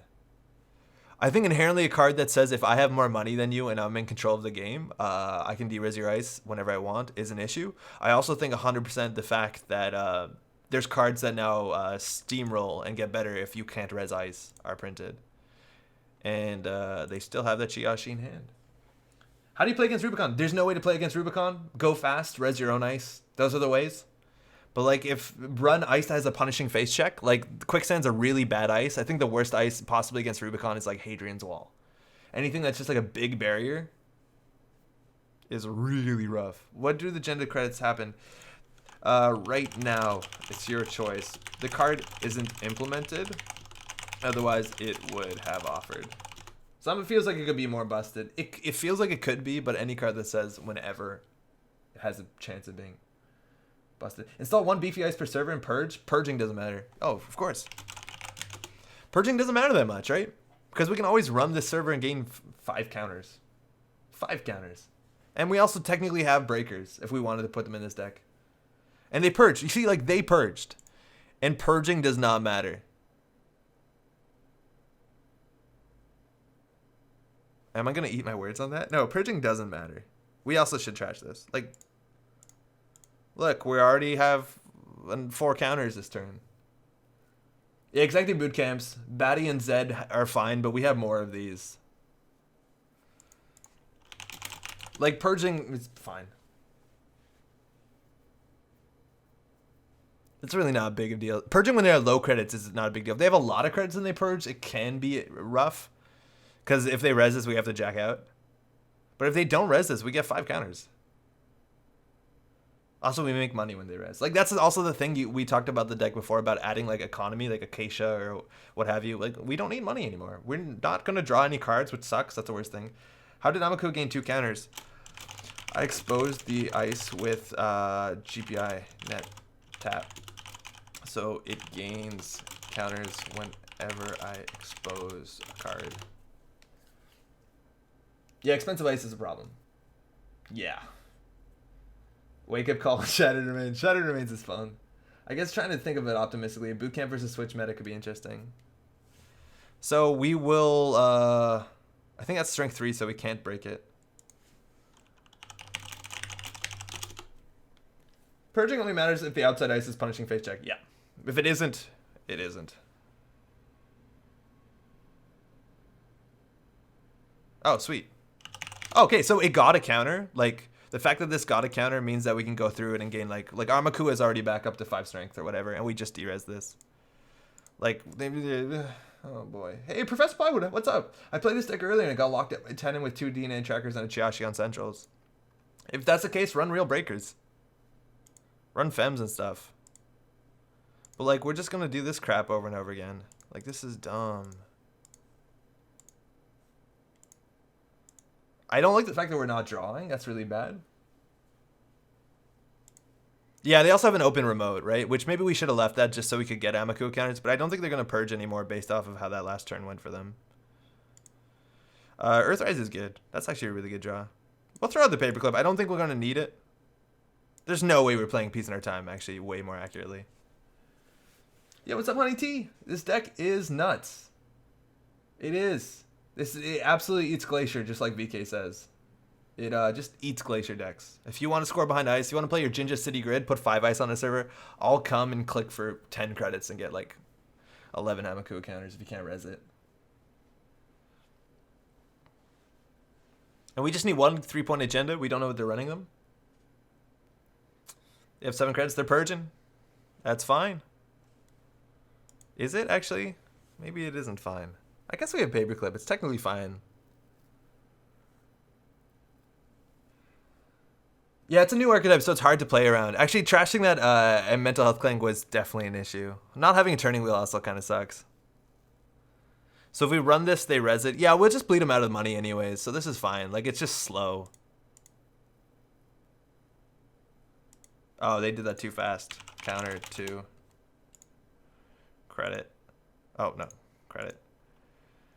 Jack out. Jack out.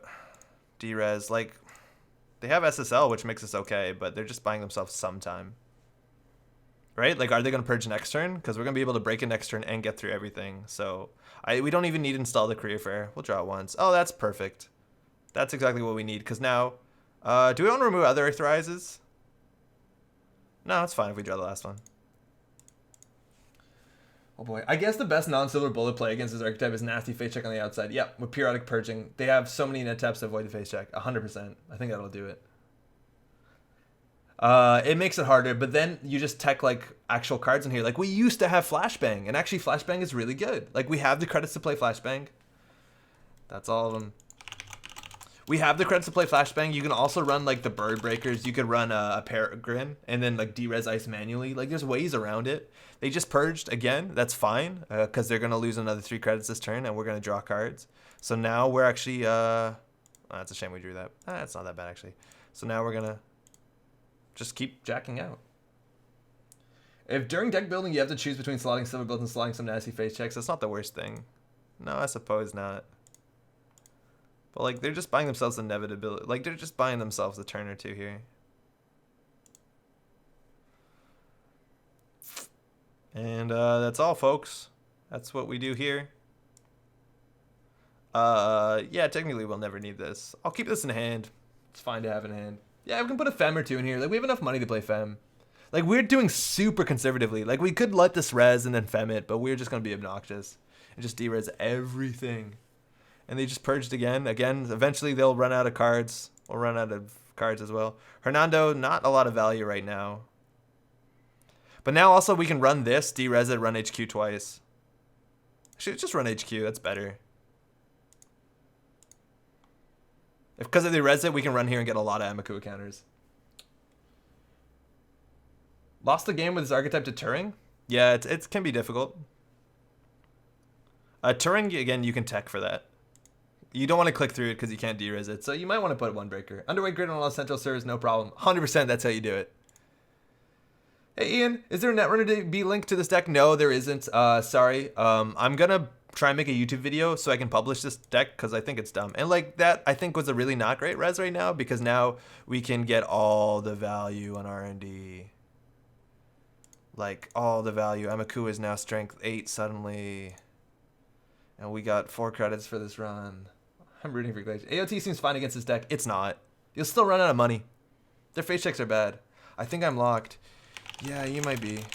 I think you are locked. And that's the worst part is like I played against this casual with friends and they concede because they realize there's nothing they can do. There is nothing they can do anymore. And I hate that. Should I expect to face this on Sunday? There's a chance, Nick. The thing is like it's bad against CTM. It's bad against a lot of competitive decks. It's way too slow. But it just destroys anyone playing Honest Netrunner, which is like a really bad feeling.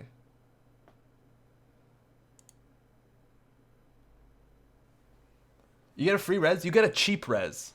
And the thing is, we don't have to pass Byroids. You can just jack out. Like, you can hit the Byroid, fire it, break it. I guess... No, I guess if you pass it, it doesn't count. But, Hernan, this doesn't matter. This doesn't matter. We should have keep a turning wheel, actually. It's safer to keep a turning wheel. If we lose it, we'll feel dumb. AOT is technically better, but it's not. I don't think it's amazing. Because eventually you won't be able to res anything. You get 2 reses. Actually, that's maybe a big deal, right? Will o' the Wisp. Yeah, we have other Amakuas, though. Genotyping again. Will o' Wisp is good. I think Will o' Wisp is underrated.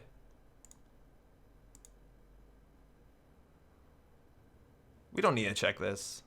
Yeah, no money for you. And we'll just do a big run here. We'll hopefully win. Yeah, AOT is pretty good against it. So let's see 3 cards. Clones are not people. Makes a lot of sense. GQ. Yeah, we'll trash that. And SSL. That's good game because we're playing a 6. Sorry about that, Lock. I'm showing this deck off on stream. It's super mean. I'd like to see the Harmony deck up against a different runner. It's a cool idea. There's some players playing Harmony in my meta. There's a lot of ways to do it. I don't think this deck strictly has enough money for SGQs, and SSL is cute though. It's awesome to watch. Hey, that at least you liked it. Thanks for the game, eh? Oh boy, 1052. Thanks. Jeez. See you around. Okay, so yo, what's up, Dean? New game, who dis? How you doing, man? It's been a while. Hope you're doing okay. This deck is strong but situational. Be interesting to see its win percent over 20 games. 100% I think it would be. I just think there's some mechanics in it that are not fun. And that's the problem. It's like, say it is really strong against anything that has ice in it. The same way Cipher was, right? And I think this deck is slow. I think it's honestly not tier 1. But just the interactions that the deck offers are gross. To the point where that, like, say if it becomes a competitively mediocre good deck, people don't play ice anymore. It has the same effect of Cipher. Like, if ice is really bad because of one archetype that just makes ice busted, a liability in fact. Like, imagine Blackguard caught off, right? It started becoming good. Like, that would be an issue. Yeah, but it's not fun, and that's the biggest deal. Even if it's not competitive, it's not fun, and that sucks. That's really bad. If you're just tuning in, my name is Andre. This is Match Ball Grid. Thanks for dropping by. Hope you're doing all right. It's February 8th. We're through one of them short months, getting there. Right now we have an hour left. That's still a lot of time to play Netrunner. If you all want to see another game with this low stack, let me know in chat. Otherwise, we're going to... I don't even know what we're going to do. I think we're just going to net deck stuff because there's a lot of good stuff on here. Unfortunately, the cards from the new data pack aren't on JNet just yet, so next week we'll be able to do that.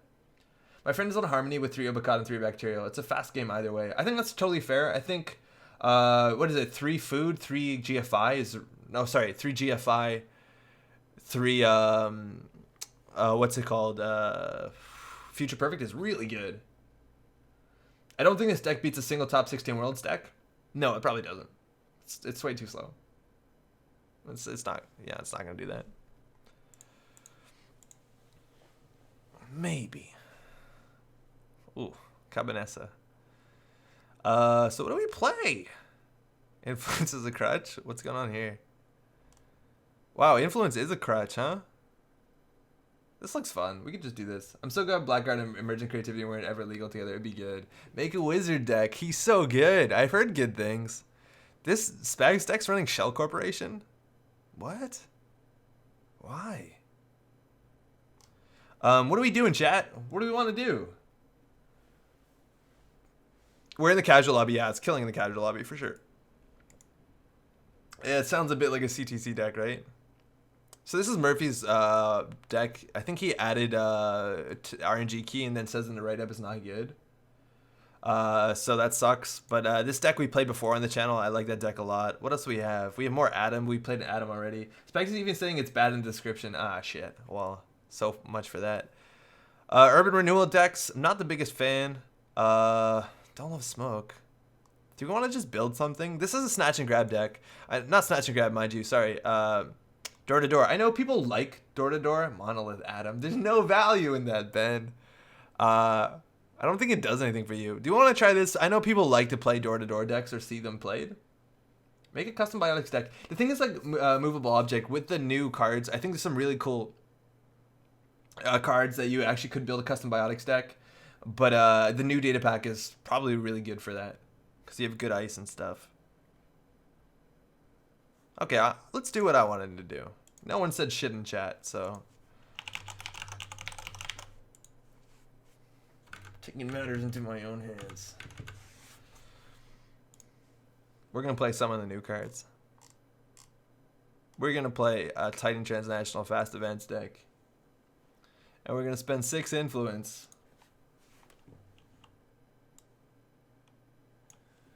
I like Urban Renewal decks, unless they're out of Gagarin. I'm not a big fan of Urban Renewal. I don't like anything that does damage in an interactive way. And we're going to put 2 copies of Night Dancer in here and see how good it is. It's going to be better than it looks on the basis that people are not playing around it. But if this fires, it's really good. So let's do that. That's a way for us to score. Is it better than anything else? I don't know. But if we get an Atlas with like 3 counters on it, maybe we win. I think we just win. Like if this fires and we have a 5-click turn and we do install Atlas, advance. We have a fucking nuts Atlas. I made a suggestion. Sorry. I remember you playing against Door-to-Door when you're sick. Turn 2 concede. It doesn't sound off the mark. So let's put this together. So this is Titan Transnational. We put 3 Jackson Howards in it. That's pretty good. This is really good. It'll be a fast advance deck. Fast Track is also, yeah, it's really good. Fast Track is good in the meta, let alone super good with Night Dancer. I don't know if we want to play 3 of those. That seems like too much. Should I exchange of information C-Source in this? We probably will. Probably will. I think we're going to be on food. What else do we want to play? So Hostile Takeover is pretty sweet. Lets you play Archer, which is one of the best ice. I don't know if we want to play Archer. If you really wanted to fire, maybe a Sandberg to boost the strength. But then we need a lot of money, and I want to go fast. I don't want to like slow down and get a lot of money. Like I'm just hoping people face check this stuff. Played a game last weekend with Night Dancer, but didn't do anything for me. There are far too many requirements for it to be good. If you have an agenda in hand, aren't you just like good? Merger is influence. Let's try, what, 3 of these, 3 Oaktown. That'll make them run, and that's 21 points. So I actually think it's worth running 21 points. Yeah, it's probably fine. Assets, we don't need them. If any asset we're going to run, it would be the one that lets us draw. Give us 1 second here. Turn off this shit. The one that gets us free draw, because I like that way better than I think I do. It allows an open server, which is bad. Trigger Light, Mass Comm. I think we do Trigger Light, no Mass Comm, because we're going to go faster. We're not going to advance a lot of ice. We're going to advance 1 ice twice. Baddies would be good. Wormhole, increase your chance of firing it. Yo, that's actually really good. That's interesting. I am intrigued. We also want other fast events. We'll do 2 copies of Audacity, because that's really cool to pull out. We probably only need 1. I think we're going to do just Trigger Lights. We can put 3 in there. That's a whole deck, right? What else do we need? It fired once the entire day. Oh, that's not great. The thing is, like, it's best outside of HB. Yeah, Wormhole is pretty good. Let's try that. I'm not going to advance it. I guess we'll advance it for Trigger Light, but that's largely it. What else do we want in here? I haven't built a Wayland Fast Advance deck in, like, a minute. I don't remember what's good. We have no more influence, so we can't do like any of the tracing stuff. Do we want Brian Stinson? No, not particularly. I guess we want to put some IPOs in here. Our ice is kind of expensive. The Twins is pretty fun. Ice Wall, Hortum. Yeah, Ice Wall is super good. We're going to do Ice Wall for sure. We want Advanceable Ice. Hortum's really good. I think Mouseless is only good if we do Priority Construction, which might be a wee bit too slow for our deck. We could run... let's go ahead and just run... I've played so much Titan, competitively, not competitively, and I still don't have a strong opinion on whether I like, what's his name? Mark Yale. I still don't know whether I like Mark Yale or not. We got Audacities in there. Want to throw in the standoffs for a big exchange? I don't think Ransom we have the, yeah, we don't have the exchange value. So we're just going to like experiment with Night Dancer specifically in this deck. I'm going to buckle a bit and look at other Titan Fast Advance decks because it's been a while since I built one. This is how a hive mind and the internet meta starts, as people do this. So, like, yeah, that's good. NGO isn't implemented emergency shutdown. I also don't think it's a good Fast Advance card, but it's something that we would definitely do if, specifically if it was implemented. I want to Mark Yale, yeah, 1 or 2 of, right? So we have Fast Track, we have Hedge Fund, IBO, Beanstalk is probably good. We maybe want Cybernetics, and then we just put some ice in here. Yeah, it seems like a deck. Let's put in Cybernetics or 2. I don't know if this actually matters anymore in the meta. 2 Audacity, that's fun. Trickleite is good. Ice Wall. So let's just put some ice in here. We want some more barriers. What do we got here? Vanilla's no good. I don't like vanilla. So we got our Hortons. We want some sentries. Archer's okay, but I think Archer's probably... I don't know if Archer's good.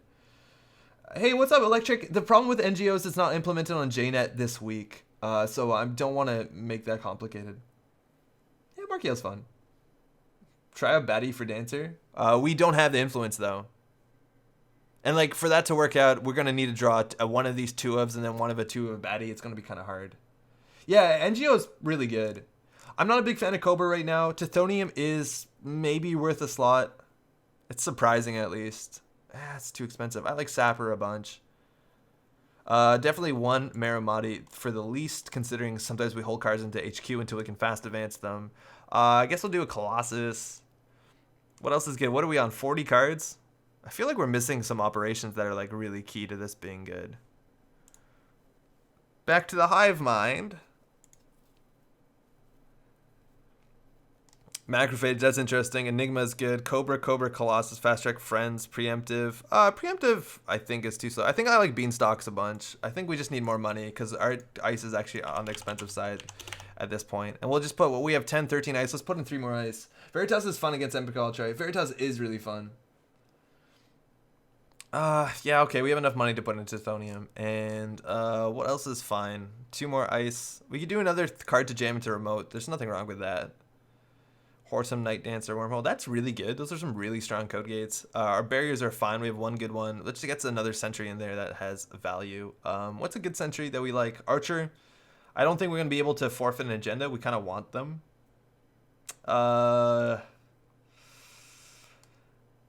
If we have, what's it called? That morphing ice. That costs like 6 to break, right? Changeling? If we make Changeling a sentry, it's 6 to break. That's good. Masscom is almost always better than Beanstalk and Wayland these days. I only think that's correct if you're advancing many pieces of ice, but we're only going to ever advance 1 piece of ice for Trigger Light. Like, we're not going to advance every single piece of ice. And also, that's, like, way slower. Standoff is okay with Markiel. Oh, that's interesting. But I don't know. Slots. That's a keeper, huh? Okay. I think we will just aggressively mulligan into Night Dancer. Oh, what a hand, right? So this hand we do install over R&D, install over HQ, click for a credit. If they hit this, we have no money. We need money. We need to open with money. Yeah, we need to open with money. Otherwise, we won't have enough money to do the cool thing. What's another money card? This is like, yeah, 100% builds a remote. Macrophage doesn't do enough in a lot of matchups. I like Changeling. Changeling might be too expensive. Okay, this is probably too expensive.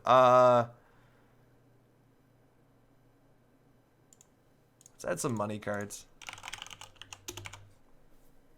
Yeah, okay. Let's try this. Oh, Dance Banker. Oh, that's a terrible name. Oh, I can't believe I said that on stream and wrote it down. Oh, no. Oh, Dance Banker. What the fuck? Let's go. New Corp deck.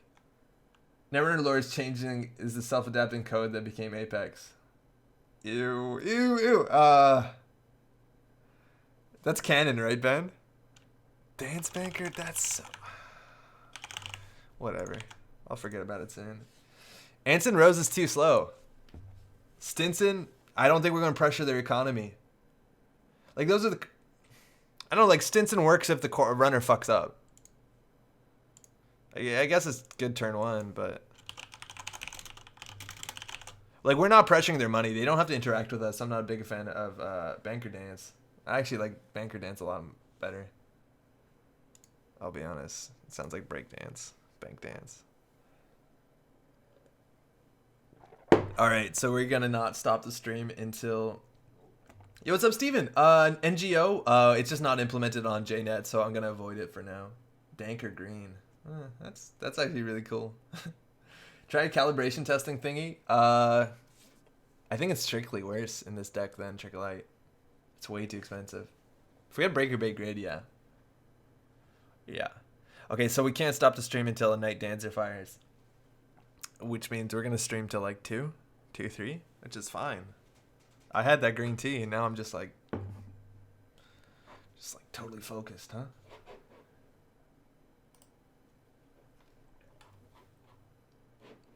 If you're just tuning in, by the way, I got this thing now here. That wasn't a hard include, but you might recognize this. Oh, you might recognize this. Yeah, that's what you're watching. Hold Me Closer 90 Dancer. Oh no.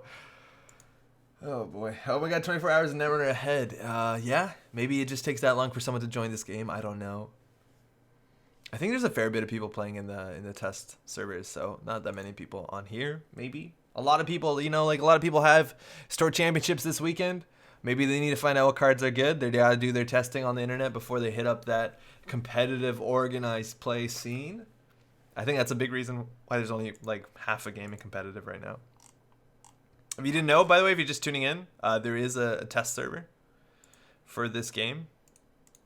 It's over here, where they test things. And if JNet goes down, you can come here. It's called jinteki.zeroth.net. And like what? There's 5 games here? That's not bad. Oh, they're all... Okay, maybe that's not actually happening. They heard about your D-rez nonsense. Yeah, right? Now everyone in Montreal has to prepare for that. Rebuild all your corp decks on Sunday. My first Tour Championship is in a week. Super excited. Hey, best of luck. Do you know what you're playing? What part of the world are you playing in?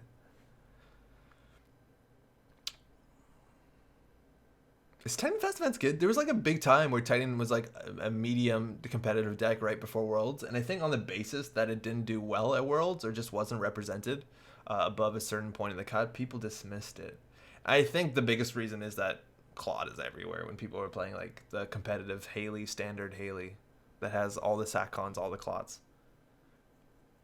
That's probably why. But it was a good deck after rotation. It was like, oh wow, this is still strong because Atlas and Trickle Light rotated or were into revised core set, which no one was expecting, or maybe not no one is expecting. Trickle Light was a surprise. I think you couldn't have not printed Atlas again. Otherwise, yeah, there would be no reason to play Wayland.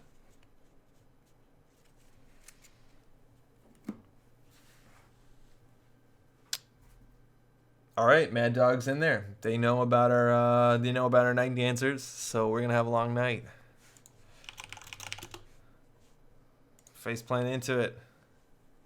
This hand's pretty good, all things considered. We have ice for all central servers. It's really good that we can ice up R&D early, and we have this, which is actually a really hard ice for Armand to deal with, because it's really high strength.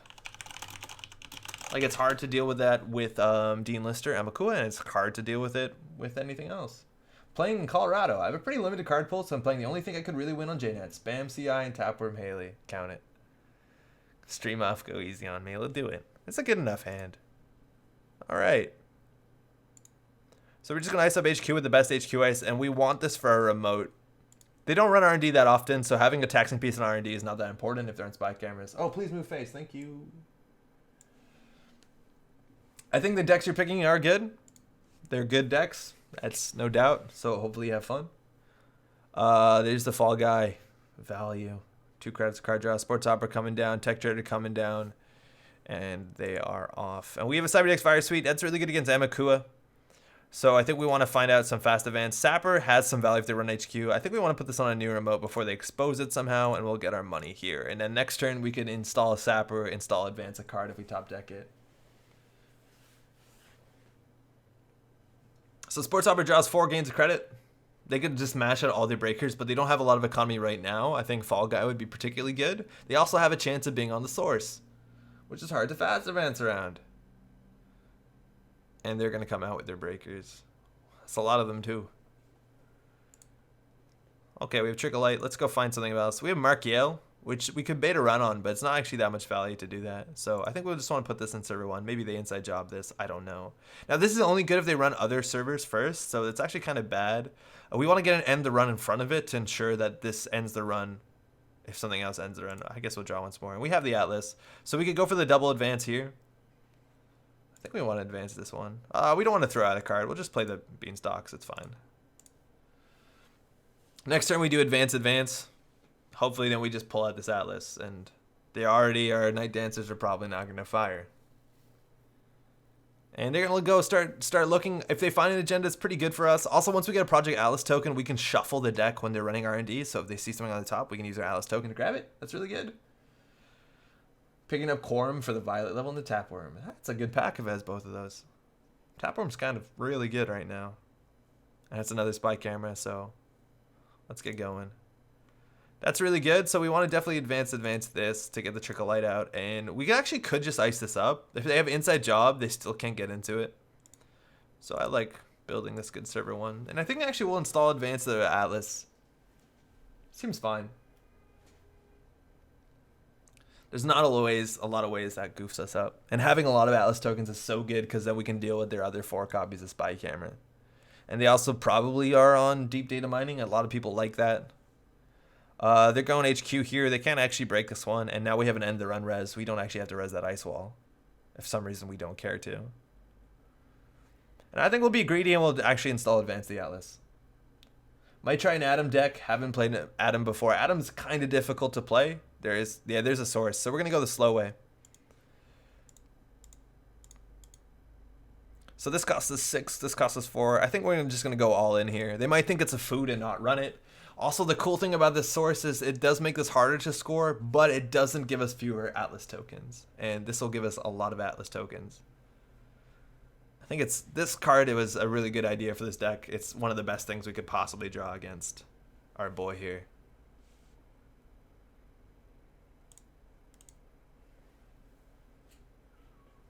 And this is only 3 credits. I guess we spend time on it. They're drawing cards, which is really good. And like the perfect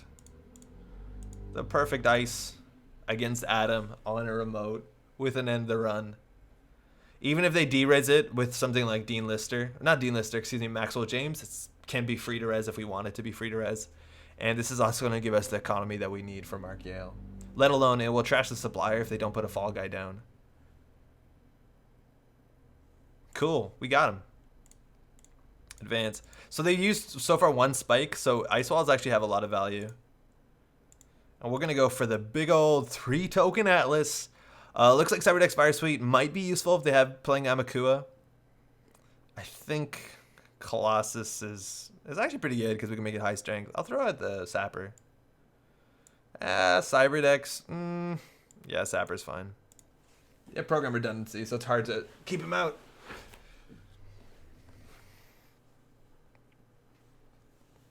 So now we can just start chaining. Like next turn we can get another Atlas. They don't know what card's on top of here. We'll just resist to end the run. We might as well.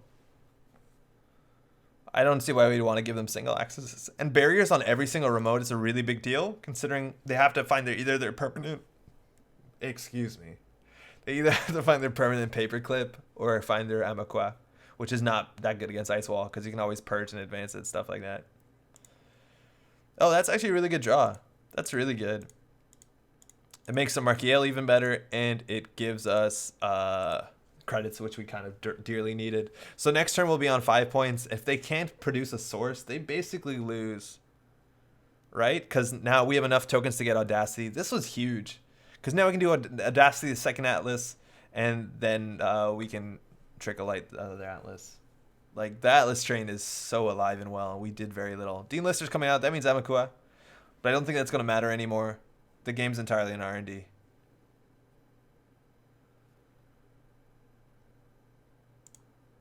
Oh yeah, global food. Can we score that? No.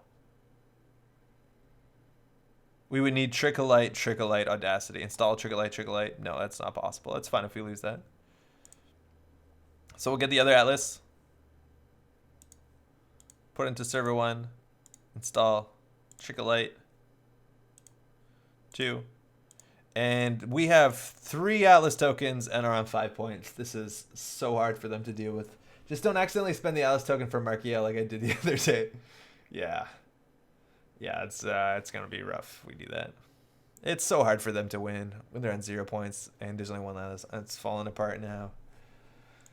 Them's be a lot of Atlas tokens. And they have to win this turn. They basically have to find the Atlas token because we actually can't score if they find the next Atlas, we can't score. because we don't have anything to trick a light off of, and we only have one Audacity. The source turned out to be better for you than me. I was going to install double advanced regardless. I liked how that remote looked. Night Dancer totally MVP, worth the 6 influence. What we should do is we should Alice token for Night Dancer install on R&D. At that point, we're really good. Same thing on the table threads, not much.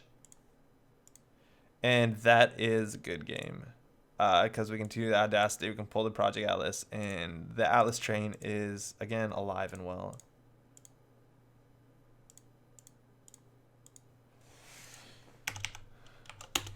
Don't turntable. Turntable would matter. Turntable would be an issue. It's very unlikely they're running turntable.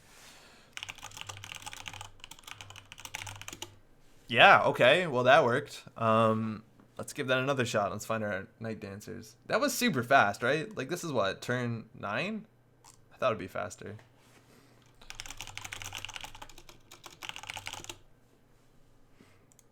So what was coming up? Night Dancer off the top. Wait, why is there a Ryan Knight in here?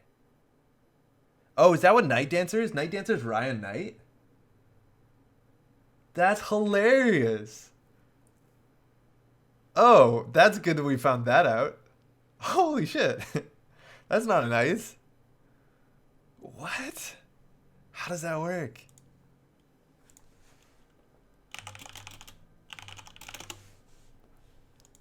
Oh, I'm glad we didn't draw that and figure out what that was about. How is that?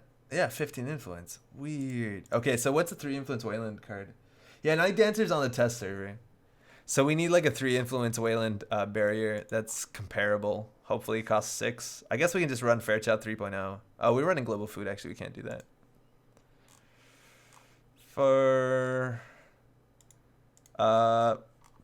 type ice, faction doesn't matter. Cost equals 6. Influence equals 3. Let's go. Closest card is Nareen 2.0. Aw, yeah. Finally, someone will play Nareen 2.0. The runner can spend 2 clicks to break up to 2 subroutines, and it's a 2.0, and it only has 2 subroutines. Super weird. Honey T says Nareen in chat. That's perfect.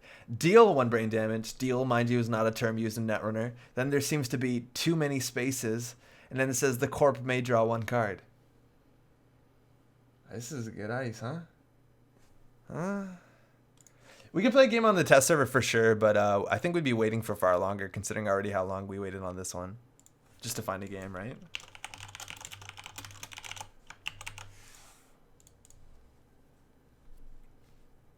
Night turns into night. Yeah, is that what happened actually? It's like Night Dancer. I think I know what this is.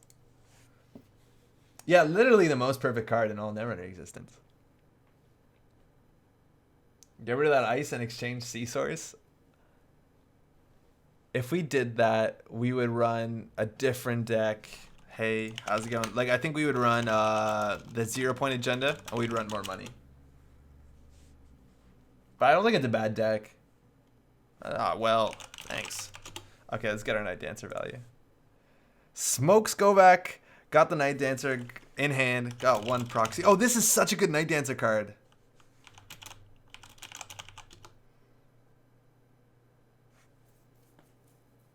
Also, no, it's fine to dwell on it. It's just a different...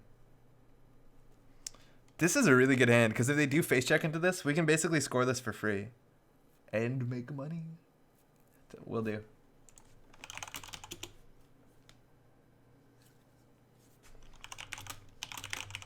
Okay, so we can also like put our friend here, Mark Yale, behind the thing. And we haven't ended the run if we just want to go ahead and just jam this thing. Also, if they hit Night Dancer, maybe we can just Oaktown madly and get a lot. Also, Shazner, what's up? That ice is Terminal Directive spoiler, I think.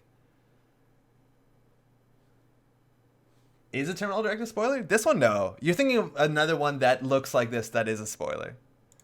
Not this one. Okay, so they had a slow turn. So I think we can go to new remote, install advance. They need stealth credits to break this, which they have 1, but they need like self-modifying code or something. Yeah. Okay, well, they'll get this one. Also, this is bad because then they pull out the code gate breaker and now the Noreen 2.0 will never fire. Yeah, we should have respected SMC. There is another card. Ryan Night Dancer. More like, there is another card that looks like this in Terminal Directive. That's a bit of, oh, that's expensive. Oh, they had just enough money. God damn it. And this is for the remainder of the run, so like Wormhole's still good. This has absolutely no potential to end badly. I don't think so. And that's a bad draw. That's really rough. Okay. Things are not great. They have Magnum Opus. They don't have breakers. We have an Audacity. I think we just need to build this remote. They can still get to this remote, though, which sucks. Next turn, we can do credit IPO. I think our Night Dancer was a bad include. Oh, Beth is down. Okay, so now the IPO seems a bit worse. Oh, the Colossus is so much better than the Wormhole. League's better.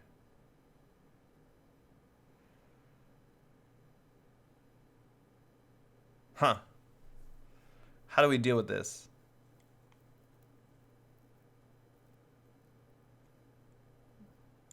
We're going to need the money anyways.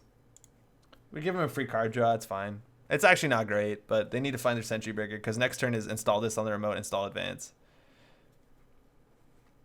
And maybe that's bad for them. Oh, they have a Sacrificial Construct. Never mind. Colossus sucks now. Colossus is the worst. Unless we can res both of these, which is 6 plus 9, which is 17, which we can't. But we will get there. Actually, advancing this was basically as good as a Beanstalk. I guess it doesn't like show what the card is though, which is a lot better.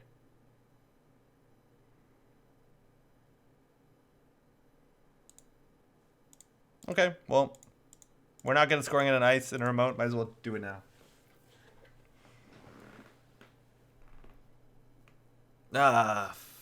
Fuck. Oh, they're letting us have this one. Fantastic. And their R&D multi-access will come out soon enough. They don't have a barrier breaker. I still think that's the reason they charge. They threw out a Sackon, which is kind of wild. And at least if they do have fast advance, do we have anything better to do here? I think we do. I think we want to jam this. If we have nothing better to do, no, I forget what I was saying.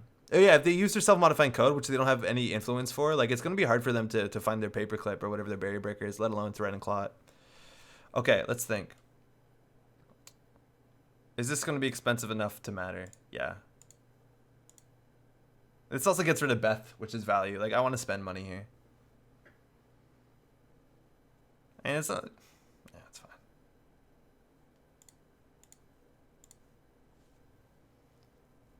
Because this is 2, 4, 5, 6, 7 more credits.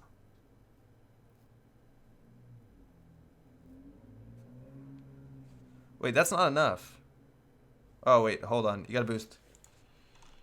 You need to boost once more.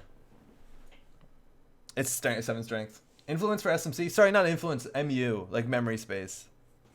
The Wormhole is 7. Oh, all good.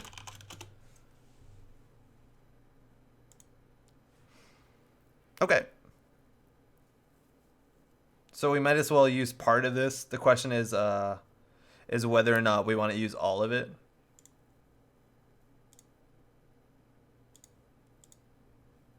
We could trash this to gain 2 credits, or we could let them trash it for 3. I don't think they trash it, so it's fine. If we top deck a, what's it called? Yeah, cool. If we top deck a 1-2 agenda, the hostile takeover, it's good because we get more value. And I think they don't mind if we have money. That's technically a gotcha, right? Not that big of a deal. No hostile. We could double advance some of this stuff.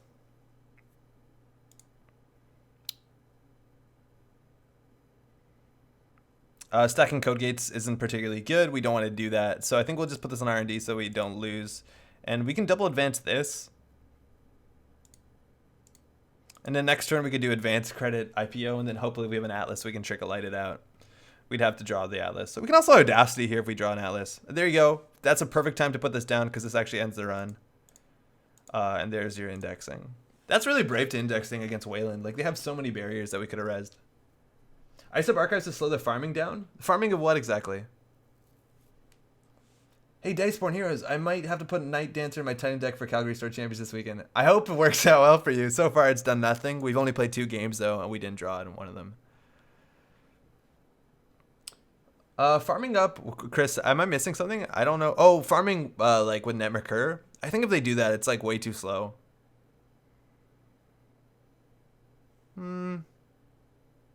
This is not better on any other server. I think that's the only reason. Actually, this is okay on HQ. This is actually an annoying piece of ice. Yeah, we'll put this on archives. And we can credit. If we hedge fund, we go up to 11 to get a free card draw as opposed to having a free credit. I'd rather have them have a free credit because the credits are not that good when they have Magnum Opus, but card draw is way better. So we'll play around that, I guess. Another option, Diceborn, if you want to try, is try putting Noreen 2.0 in your deck. Because the card draw might be all you need. Also dealing damage, right? Yeah, you see they want to draw into their paperclip. Cyberdelia is coming out. There's the cloak. And they still don't have influence for things. This is another end the run. I actually don't care if they make a successful run here. Right? I guess they get 1 Net Mercur credit, but they can do that regardless, so I don't want to show what this is. I'm just going to not res it, pretend it's like a shitty card. And none of these cards really change anything.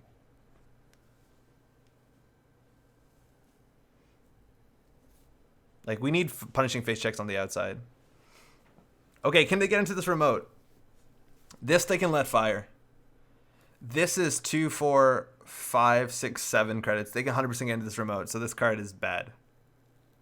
Unless we double Trigger Light it. Or Trigger Light Audacity it, like some wild animal. I guess we'll just put this on HQ, because it's technically a punishing face check. And we could, I think actually we might want to IPO here, just because if we res this, we'll be so far away from IPO again. And there is a lot of ice we still need to res. What's the reason to ice archives against smoke? So anytime you run, and you saw they did this last turn, you can use a smoke credit to boost a breaker. You can always boost strength whenever you want, and then you get a free Net Mercur coding or a card draw. Oh, that's actually really good. Giving them bad pub might be bad if they want to run her a lot, but it gives us more value. And it puts us on an odd number of agendas. Double Advanced Colossus tax of the stealth credits. That's a cool play. Also, what's up, Dr. Apathy? If we double advance it, we actually have to triple advance it. We have to quadruple advance this for that to be good. Because this is 7 strength, right? And we have to make this 8. Oh, they tested run the paperclip, so it's going on top of their stack. Do we res this for 6? Ah, fuck. I don't think we do it. I'm playing around with Mushin Reconstruction Contract. I think if you just do Reconstruction Contract and then Dedication, you're probably better off. I don't know why you wouldn't run a 3 advanced card in Wayland. There's nothing bad. If we res this, they spend 2. This card sucks, though. They make money on it. No, we'll surprise them maybe with it. I don't know. Please no Atlas.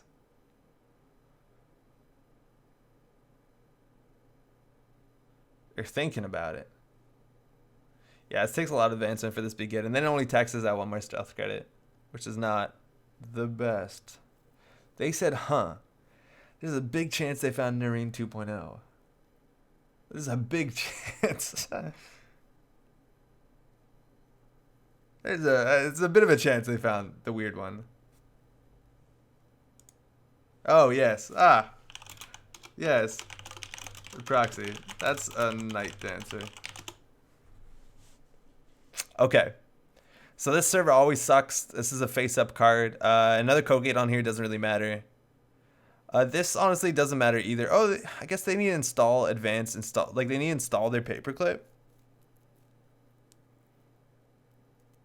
The fact that they need to install their paperclip means we could have got away with, like, Ice Wall install advanced if we had another click. I think we need to find an Atlas. Tithonium is okay. It's not bad. I think we have enough things to jam into the remote. This is okay. The problem is that we don't. We just don't. This is only also 4 credits. It does make this server more taxing, and I think we need that. This is not good. This is better, technically. They need to spend more stealth credits on it. Gotta get that Night Dancer value. We did. We confused them. Clot's out. We just purge it. I don't think you preemptively play that, because we'll just purge through it. Maybe they're going to put a Tapeworm down, too. Right now, that would be a mistake. And the Paperclip's still on top of their deck, so even if they, like, spend all their money on this... Go away. I guess they still have clicks left. So the Paperclip's in the bin now. Oh, they installed another Sakon. So we got to purge through all of this shit. It's fine. Just take us 3 turns. It's just 3 turns. And we also have a surprise 5 credits on this bad boy. Oh, that's a good card. That's... I don't know if it's better than Hedge Fund. Let's just say it is.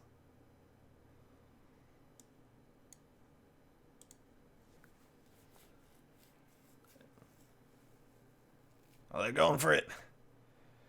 They have a lot of money. They got no mem at the moment. No, they don't. That's why I guess they got rid of the clot. Yeah, maybe we didn't even need to purge because the memory was like bad for them. Is Cyberdalia better than Takobi? I think it is specifically now because they don't have enough MU. Please don't get the agenda. Ah, fuck.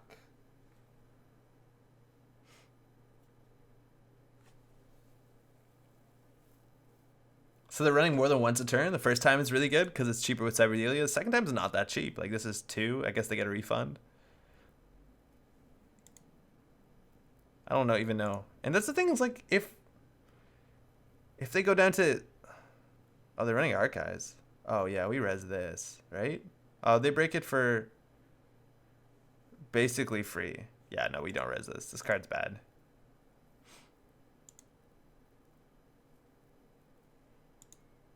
Like, the question is, do we jam an agenda here? I think we jam this. Because this, we can res. It'll cost them 4. They get 2 back from Cyberdelia, so it costs them 2. This they technically don't need a break. This they need a break for 2, 4, 5, and this is 6, 7. So they can get the remote. Well, make them.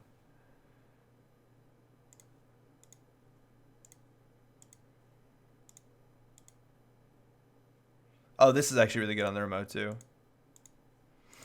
Because now they need to use multiple sentries. Oh, they're giving up. They think this remote is safe, and that sucks. But not like we can capitalize on it. We're never going to res that. We need a lot of money. That's like clicking for a credit, though, which is wild, right? I'll do it. Go. Oh, your hate makes you powerful. So we can't res both of these. I'll res this one. It is more taxing.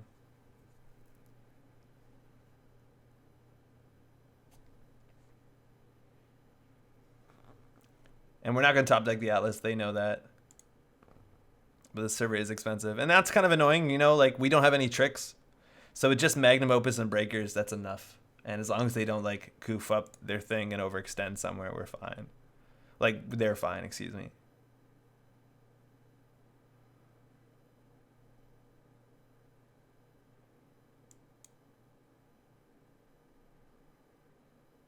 I don't think they have... We haven't seen a restricted card. Oh, they have Magnum Opus. So this is not coming back.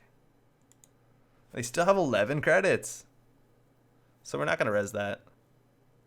I'd rather them spend 3 than us gain 1. Gotcha.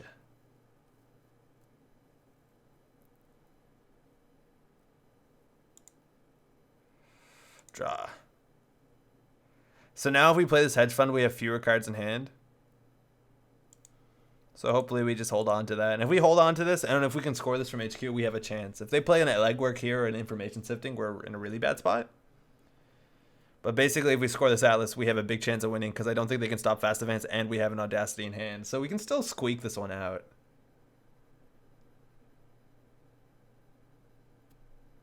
They also can like index really hard right here. And they have index things. They probably have the same old things. They probably have mad dashes. That's also a really big deal if we score this because then indexing is garbage. Oh, thank God, we're good. And that also gives us more money with Markiel. They probably should have trashed Markiel. Oh, wait, no. Fuck. We don't have 2 counters with Ice Wall. And we only have 1 Audacity in the deck. We committed. No install at the moment? There's no way you can. Oh, we should advance our Trigger Light. Maui Chris says in chat. Yeah, I totally forgot about that. Okay, well, we gotta commit. That's fine. If we top deck one of our Trigger Lights, we're okay. Like, there's 2 in 16. We have a 1 in 8 chance of top decking the Trigger Light. Now, the problem is that they don't run HQ anymore. And if they index, we can shuffle. So we just have to draw that. Now, this is like clicking for 2. We could res this, but it's not going to matter that much. They break it for 2 credits. Okay. So if that's the Trigger Light. Oh, I guess we don't win this turn. Because we need a double advance purge.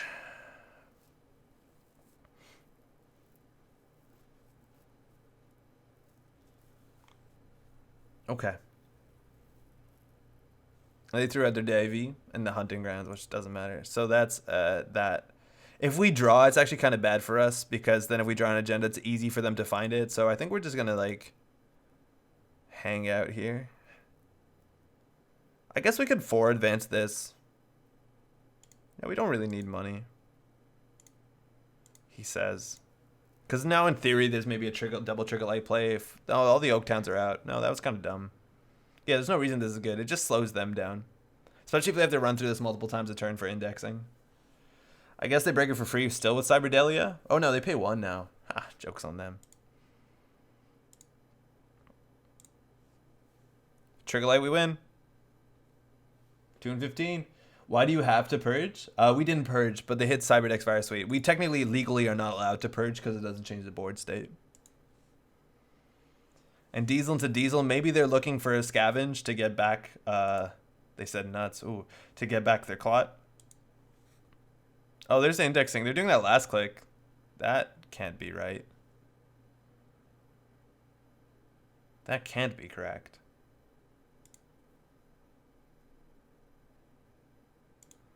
Why would they do that last click? Why would they just not hold on to that? We can shuffle it. The thing is we don't know what we're going to draw into. So I guess we're just going to draw a lot. Like we just draw 4 times here, right? Unless there's like 3 agendas on top. Which, how many more agendas are there? There's like 2 atlases. There's still a fair bit of agendas. There's 2 foods. What the heck just happened? What? Are we good? Are we cool? Yeah, it looks like we're fine. We got hacked. Sorry, this ordering is going to be pretty tricky. All good. No worries. Trigger Light was probably next. Janktivist, what's up? Yeah, there's a chance. That's actually like probably the most reasonable thing why they had to do that. Yeah. Yeah, I think that's true. There has to be that. That's a good play too then. They had to find it to shuffle it. Flashbang installed. Yeah, that was that flashbang we threw out of our last deck.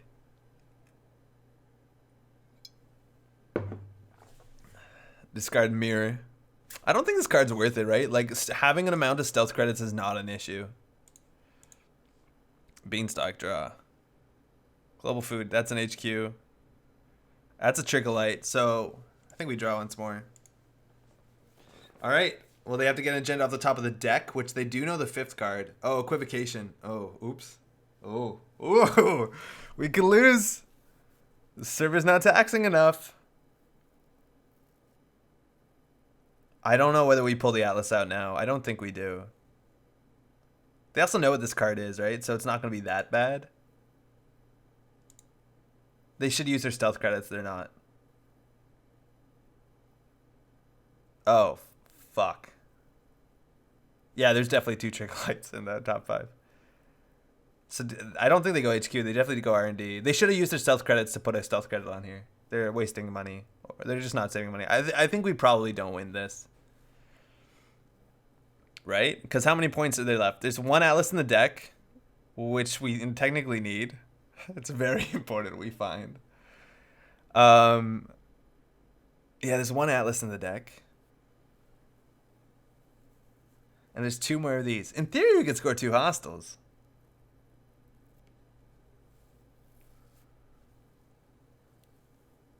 I think they just run R&D 3 times. The chance of them winning is so high, right? Because they only need 1 agenda, and there's still 1, 2. Remember that 3rd hostile we put in the deck? That's actually going to ruin us. But there's 2 hostiles in the deck, 1 Atlas, 1 food. Like, there's 4 agendas and 9 cards, and they see 2 every time. Like, there's no way we win this. Unless they tunnel HQ for some reason.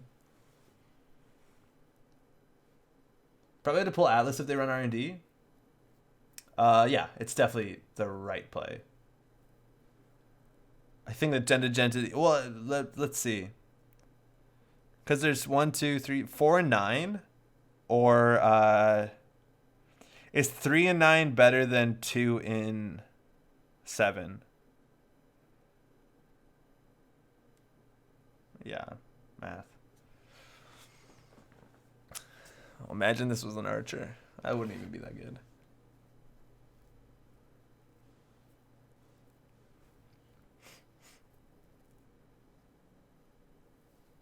It's weird because they know you have food. Yeah, they do, right? But like we can always Atlas for another card and make it a 1 and a 7. So I'm not surprised that they don't want to run. Running RD is so much better because it gets double axes as opposed to single axes of random cards. Like I think they just, if they run RD 3 times, if we win, 2 out of 7 is 28% versus 33. Yeah. HQ is definitely better. The problem is like it becomes 2 and 6. Yeah, 100%. It's better. I think they just run RD. Unless there's something we don't know. Maybe they're scared of this ice.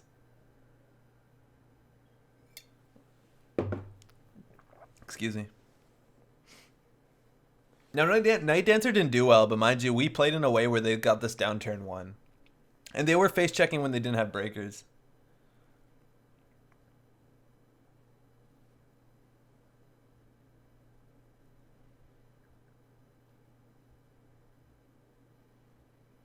Like, if you want to build an archetype that's good at dealing with ice, like, stealth is, it's kind of annoying, sure. Like, they're basically paying very little for all ice. There's still ways to make taxing servers, for sure. It's a lot of times barriers.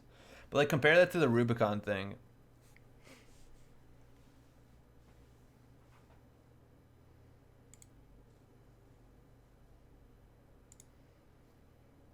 Okay. Oh, wait. There. Okay, so now there's 1 food. There's still 3 and 8. Now that Atlas is gonna ruin us.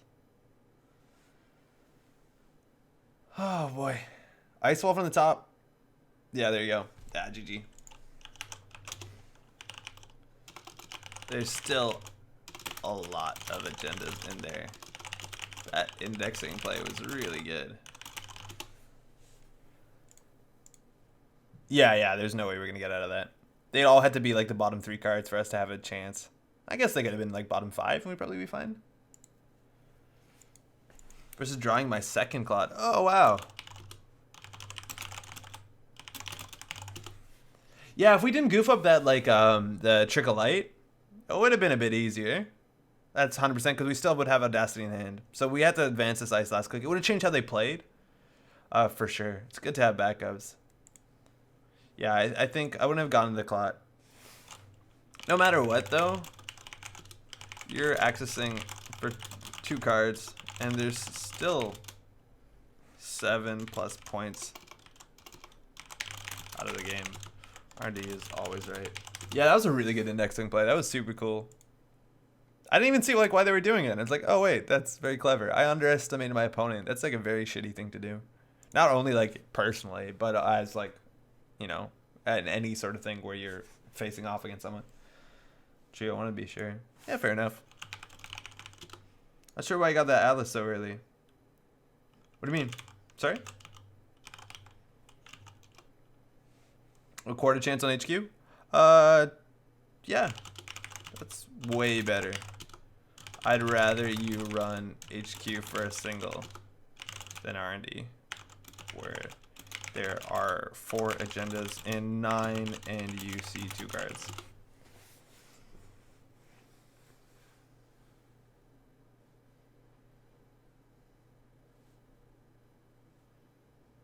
What's the agenda suite?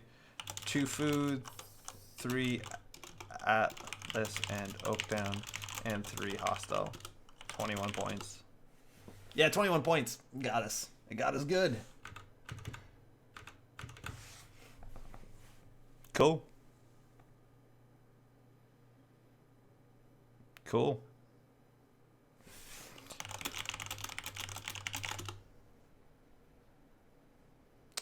So that's all for tonight. It's 11:50. Yeah, most people do. Cheers. Thanks for the game. Thanks so much for dropping by. I like when Netrunner comes down to that. No worries. Cheers. Can't stop till Night Dancer fires. Fuck. Shit. Yeah. Thanks so much for watching. For all the people who played games against, also thank you. Very much appreciate that. If you have store championships this weekend, on Sunday, if you want to come down to the South Shore of Montreal, there is a store championship going on at Le Beginner, which is a really nice store. They do Netrunner events, not very regularly, but when they do, we come, and it's really cute. Otherwise, we put up some unboxings of the, what's it called, the wow, Down the White Nile. The response to that's been really positive. It's been actually like very difficult to find time to film those things. I think it was kind of hard. So videos has been kind of difficult. So I don't know how much other video content I can get up that regularly. I'm gonna try. I kind of want to show off this Rubicon Switch deck because I think it's something interesting, at least to be seen. Besides just in this stream. That's largely it. Hope you're all having a good enough week. Again, good luck with your Star Championships if you're in season for that. And if you have any comments, if you're watching this maybe on the YouTube VOD, the comment section's below. And I'm now responding to things, which I wasn't for a while. Unboxing are great, but my dancer kind of stinks. Yeah, it's not. We'll see. Thanks so much for watching. Have a good night, y'all.